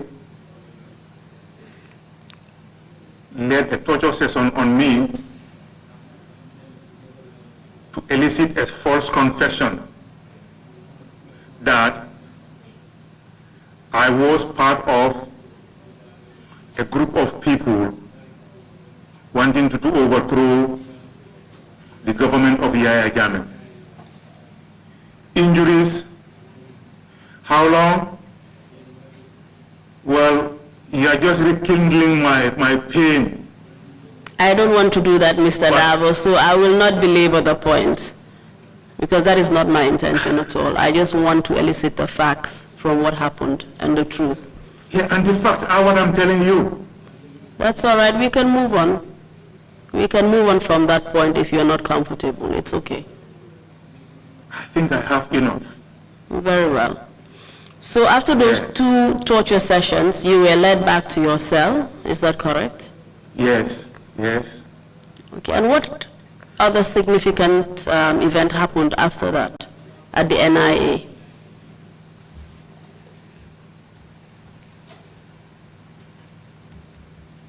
We were whisked away one evening, to a Kanifing magistrate court. What day was this? This time I have contact with Lalo and all the other. I saw some civilians which I later came to know those were all part of the same problem. Yes. Can you tell us the names of all the people who were within this group that were accused of staging a coup against the former President Yahya Jammeh?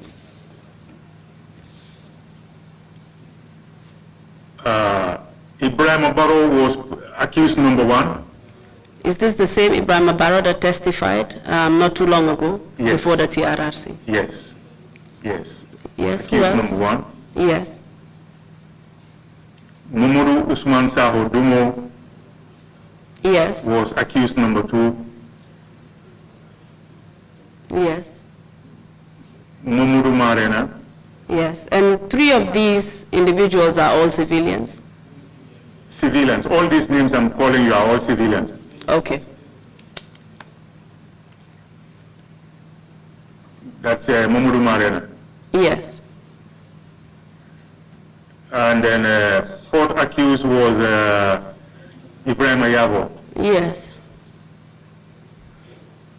And Lieutenant Lalo Jere was the 5th accused. And Ibrahim Ayabo, was he the same one who testified as well before the TRRC? Yes. Yes, and you have Lieutenant Lalo Jaito, of course, he's in the military. Yes, fifth accused.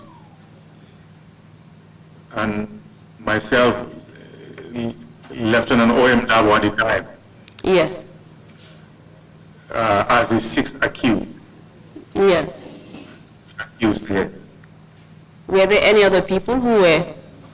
Yes, Alaji Kante was also part of the charge sheet, and they will say now at large. Yes, And another ex-army officer, Abdullah Sanyang. yes. So Abdullah Sanyang was actually released to be used as a state witness against us. And he chose to flee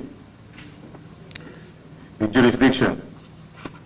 Yes, so but notwithstanding, his name was part of the charge that was leveled against us. So the only people who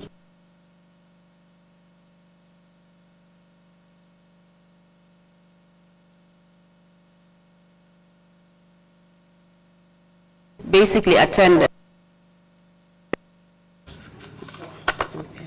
Can you tell us the name of the case, if you remember, and the case number? Criminal case 26 of 2000. And it was the case versus Ibrahim Abaro and others. Others Yes. were the names you've already mentioned. Yes. And what were you charged with? Treason. And treason is a capital offense. It's actually the most serious offense in this country. Do you know what the penalty Exactly. for treason is? Yes, death penalty. Indeed. Do you know if the Or life imprisonment. Yes. Do you know if the Carnifing Magistrates Court had the jurisdiction to actually entertain No. this matter? No, But yet and you- even magistrate, he didn't have the jurisdiction. But yet you were taken there. Yes, we were taken there. You were arraigned? After working hours, And what time would that be? between 4, 5, and 6. If offices close at 4, then we were arraigned there any time after that. And the court itself would have closed by that time, I assume. And they have closed. Okay, so this was done in secret. It was like a secret trial. Exactly. So what happened at the court? Yeah, at the court, our names were called. I think I remember, if my memory is serving me right, a sentence like you were arraigned here, because of your involvement in trying to overthrow the government of the day.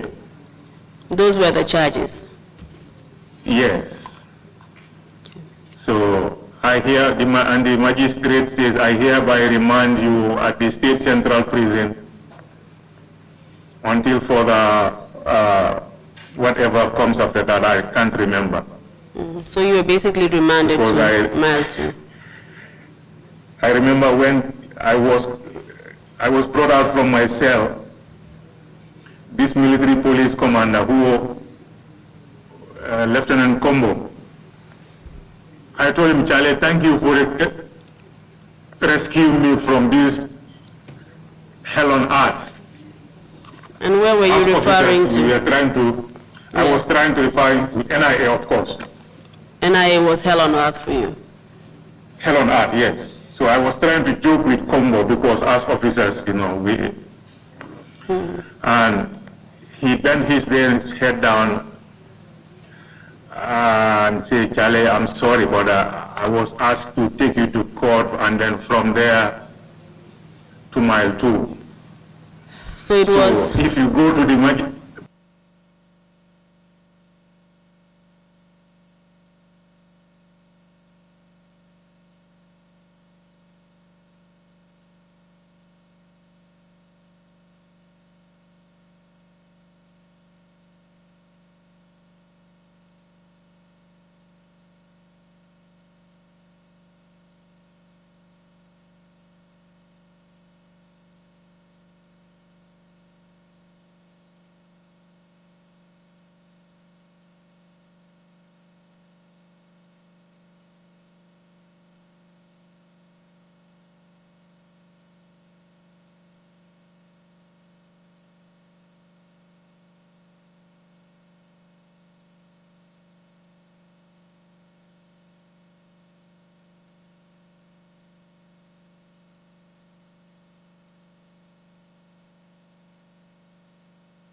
Then And who were they? soldiers standing guard at the entrance along the way before you get to the prison main headquarters. Those were soldiers who are from State Guard and who guard at mile 2. Yeah, so when we go to the prison headquarters, David Colley and his lieutenants were waiting. And what position did David Colley occupy at that time? David Colley was the director of the prisons, the director general of the prisons. Okay. So where were you remanded in mile 2? I was taken to cell number 4, maximum security wing. Myself and Tumu and Marena with Yabo. And the rest?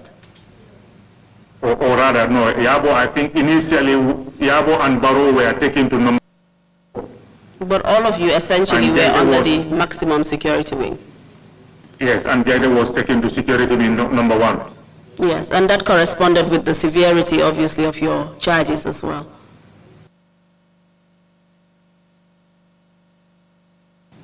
Yes. At mile 2, so I will not go into that for the purposes of your testimony. Okay. I will just ask you about the condition, or I will ask you about certain rights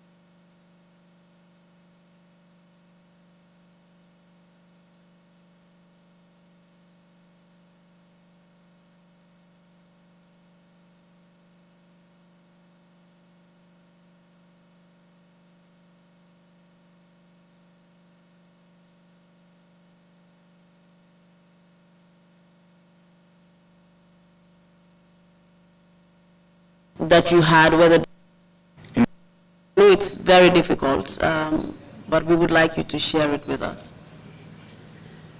if you can.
Maria, even if you want lampikan, you want Casper or Jibe. Eh, Casper will fill out Banta. Could you fill in a Casper or Sana? Kutu bar suwa ku tale ko. Pastor nga Mamadou Kumandiba. Hello. Mamadou. Abijan drone ko tarande. Du ko rimbala yende manan Casper wala say. Ha, bantale hadi fentiji. Yo, okay, mabatuna. Abarka ba kayame. Maria. No. Ite Mamadou Batara no Bantala Banko Kanyadi le Casper or Kini Tejang. Say. Ngodo. Fe malon ko balu ya ke do ko tane. Ibe bantala banko kan dawo da. Ese Casper o kino kana gambeja. Ado abe kariyari nyami. Aba soni yari wala fananya. Inyanta min kela drong wala ka log onto www.baluwo.com. Ye prepaid electricity sang min ka bonale electricity company solto min bale Gambia banko kanjang, Senegal, Mali, Nigeria and Sierra Leone.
later in the day, Jaite's wife came to Jaite brought my provisions.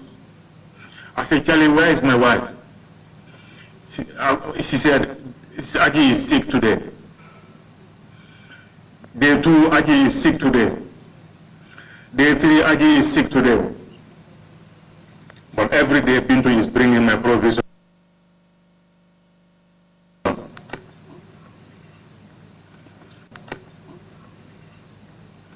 So,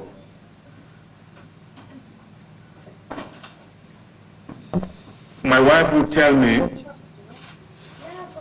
on the fateful day, when she and Bintu arrived, she was informed by the guards that a visitor came to visit your husband who had an accident and killed and died on the road here. That's how she left Mile 2 to go to the death house to go and confirm who was she. Only for her to realize that it was my aunt from Tanje. So, 3-4 days, no news of what was going on. The only excuse was my wife was sick. Later, when I came to know of it, I mourned it, mourned her death. My colleague prisoners, joined me, to do our prayers for her. And I kind of accepted. But little did I know, when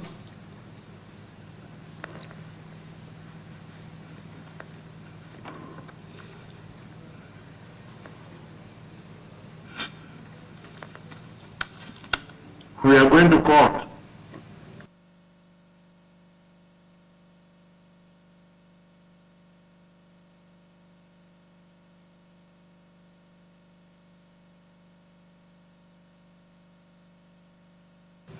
immediately the remain on that road till it fades with time. So every day I was leaving that prison to go to court.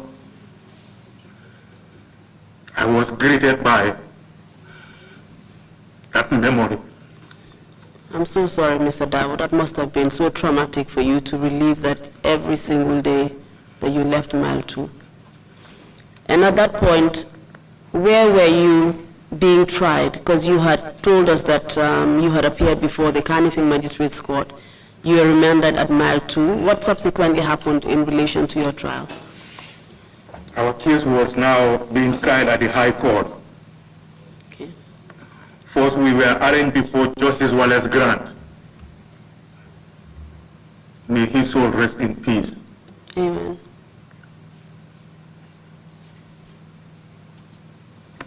I hold him high up because he stood up to the powers that be wanting to deliver justice. Our case has been dragging, on and off. One day he told the DPP, Chief Akomayo Agim, I'm going to adjourn for the last time. When next you appear and you did not bring your witness, I'm going to throw this case out. So when he threatened the DPP with that,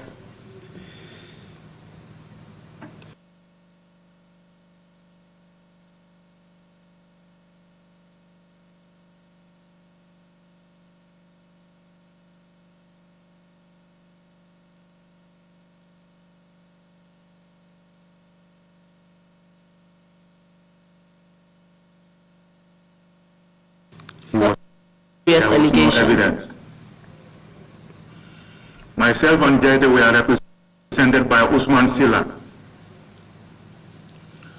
and Yabo as well. Lawyer Usainu Dabo was representing Marina and Dumo. And even for Marina,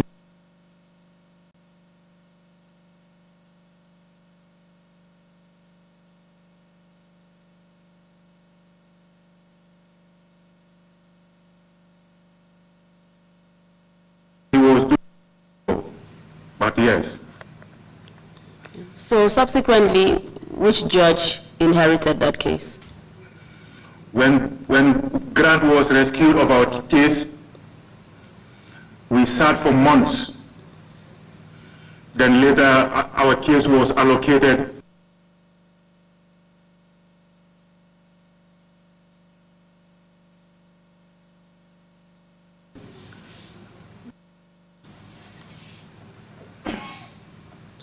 So what did he do in relation to your case?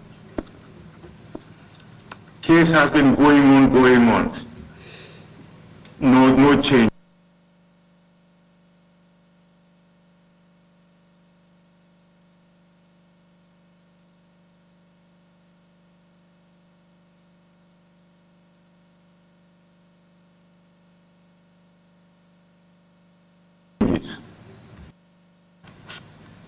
Court was heading to summer recess.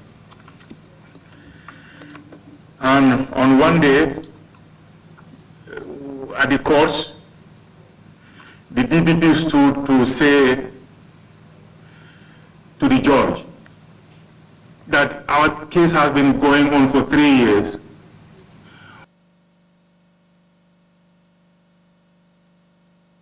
But actually, the state have no witness against me and Lalo Jaite.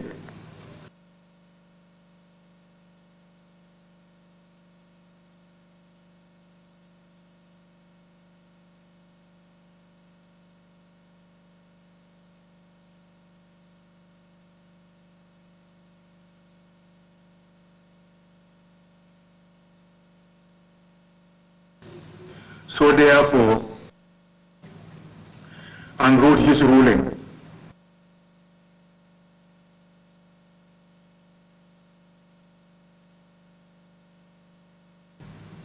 We were reconvened, and he read his ruling. And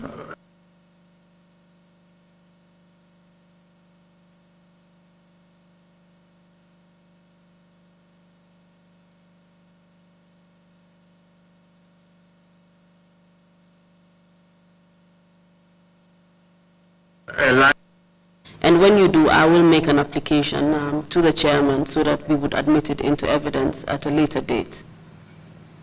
okay, I will do that when I'm done here. Yes, together with other publications that you have of your case. Okay, So you were subsequently discharged with Lalo Jaite.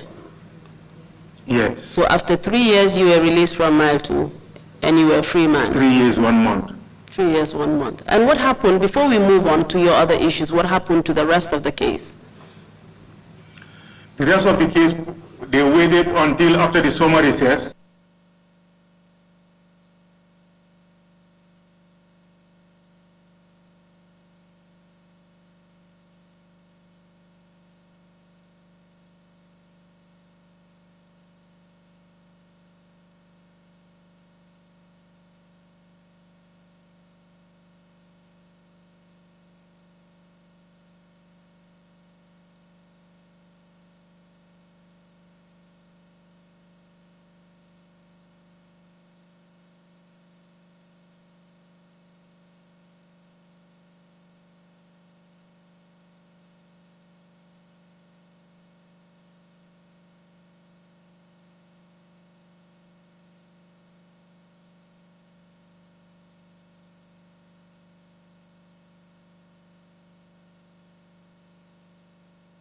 So it was established.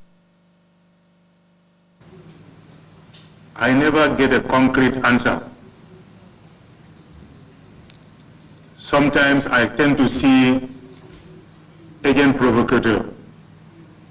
That is the state trying to engineer a crime that was not. Because Yaya Jammeh was doing that to get rid of myself and Jaide from the army. Because it's testimony in the army that we were promising young officers.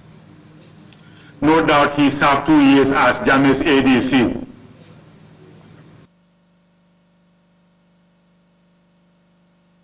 And no doubt I was transferred from Farafenye to State House, maybe to... Yeah, so he don't want the army to be professional. So anybody who shows signs of professionalism has to go. Sometimes I tend to believe this line of thought. And why didn't Other he want, times- why didn't Yaya Jammeh want any promising professional young officers in the army? Yeah, because when the army is professional, they will be independent. And Yaya Jammeh don't want an independent army. The rest is history. And is that because they People would, are soldering ranks that don't deserve it. Yes, people who were enlisted into the army that were not qualified to be in that uniform. At the end of the day,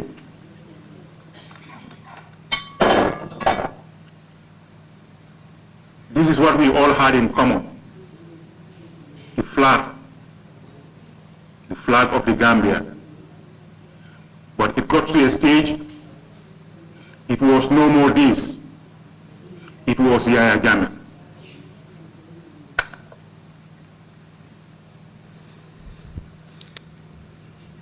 thank you very much, Mr. Darboe. And after that, you left Mile 2, you were released. What happened to your employment with the army? One day I was seated in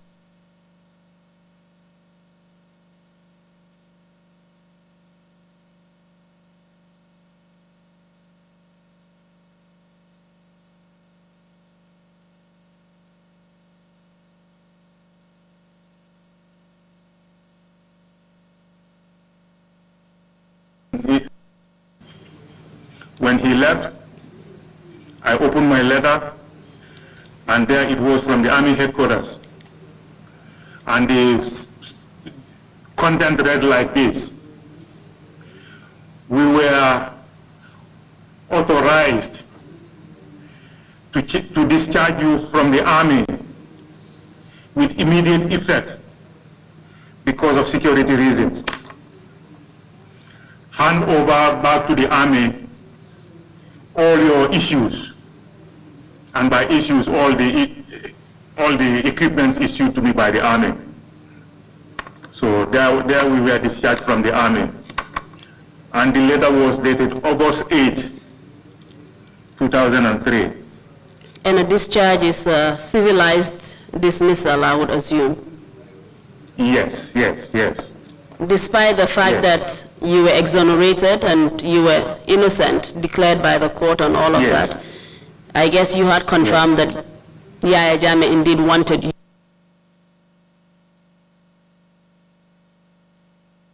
you and Lalo to be out of the army. Army, yes. Because if you look at the Army's wording, we are authorized. Where does the Army get its authority from? From the Ministry of Defense. We had a permanent secretary, Ministry of Defense, but the Minister of Defense was Yaya Jammeh. So naturally, it was Yaya Jammeh who was dismissing myself and Yaya Jammeh from the Army. And of course he But not was, the Army was dismissing. yes, and of course he was also the commander-in-chief of the army. There you, exactly. Okay. So you were discharged. Did you get all of your benefits? Can I take a 2 minutes break, please? Very well, that's okay. I'll be back in a minute. Okay.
Hello, Saga.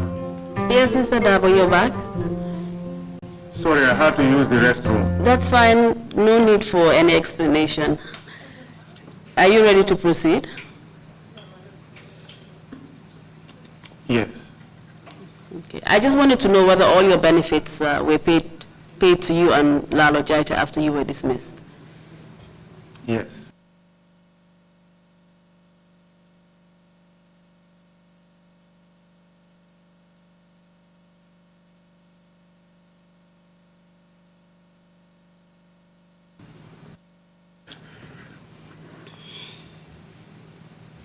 I don't know where to start on that.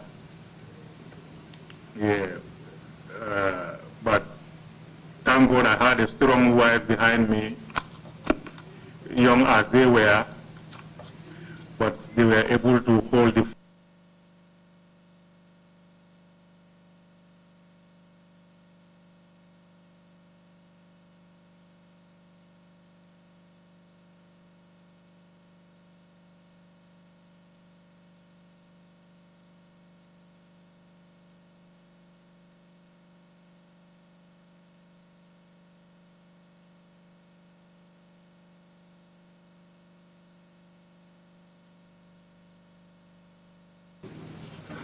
just because you could not put on the food on the table for your family. Never left us. And having lost a loved one along the way, occasionally, you know, you will have memories of those. And those will become your bad days. Yes, so the group.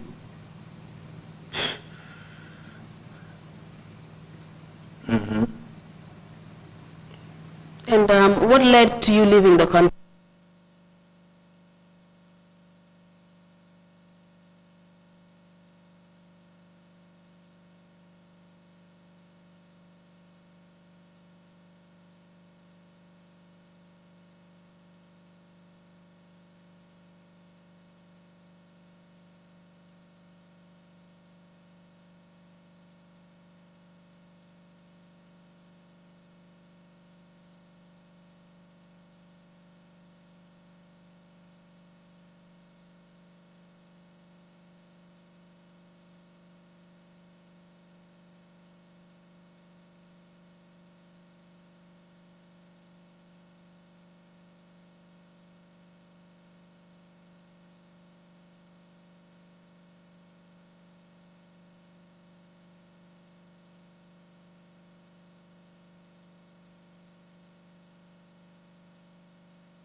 Black.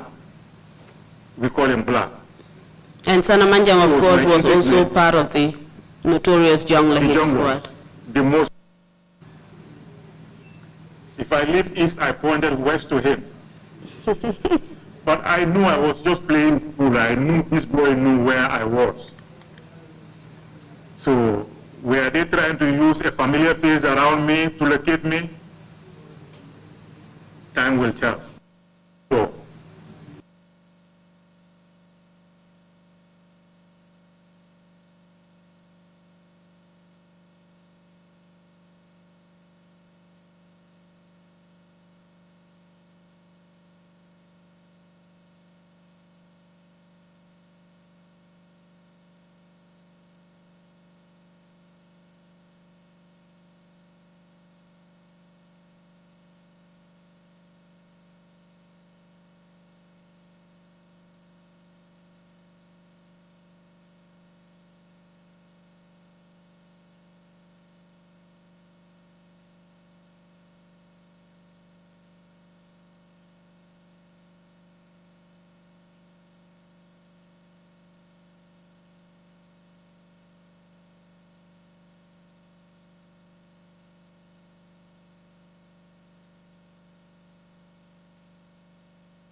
as a camouflage at the airport. Should I be asked? My excuse would be, I'm taking her out for a holiday to her grannies until we safely leave the shores of the Gambia. And where did you go and to? Then I came to the US straight. And at that time, for who asylum. was in the States that you knew? States? What do you mean, who was in the state? A lot of Gambians are here. I mean, Because the relatives. Gambians have to lodge me. Gambians are here. I mean, Because the relatives. Gambians have to lodge me. Close relatives. Oh. Close relatives. Yes. My wife came for a holiday to her family. So when I received this message, I told her, wait a minute. When we discussed it, then she said, well, she is waiting for the choice I would make. But all she knows is, I am lucky to be privy by this particular individual. So I had to choose to leave. Okay. And eventually your whole family were relocated to the US? Yes. And that's where you currently are living and working? Yes. Yes. Yes. When I look back,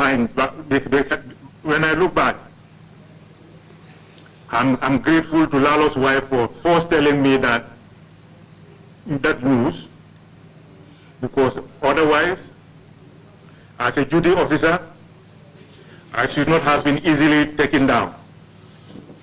Number two, I'm grateful to the lawyers and the judges. Number three, this particular guy, officer. Otherwise, I know Jammeh would have got me for a second time. Thank you very much, Mr. Darboe. I don't have any further questions for you. I'll refer you now to the chairperson, to the chairman. The commissioners may have questions for you, and then you'll be given an opportunity for any final remarks that you may have. Thank you. Mr. Chairman, over to you. Thank you, Council, and thank you, Lieutenant Darboe, for your testimony. We share your pain. You suffered enormously. So special memories and sympathies for your aunt who died tragically after visiting you. But again, thank you so much for your testimony. Commissioners, if you have any questions, you might ask. If not, Mr. Darboe, if you have any final remarks to make, please proceed to make them now.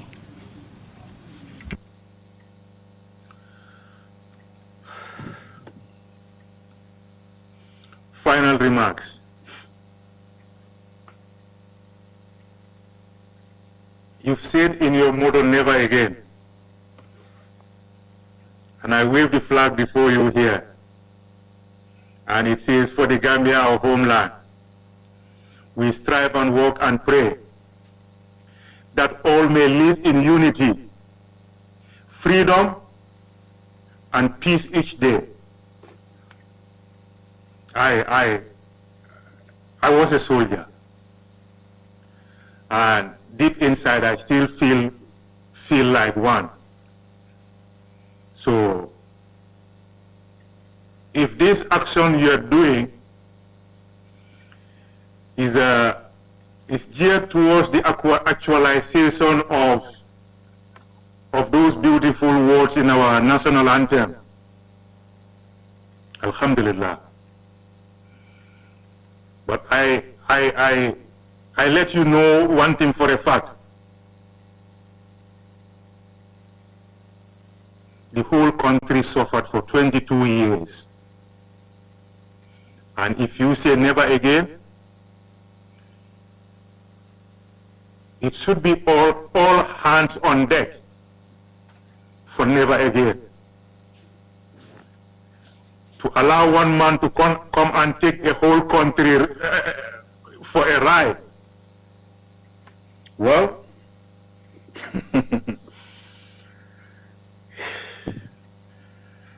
who feels it knows it. Some of you may hear our stories like any other stories. But for us who went through it, I will conclude by a sentence I read from one book. It says, "You will not count me among the broken ones, but I cannot say that I am normal either.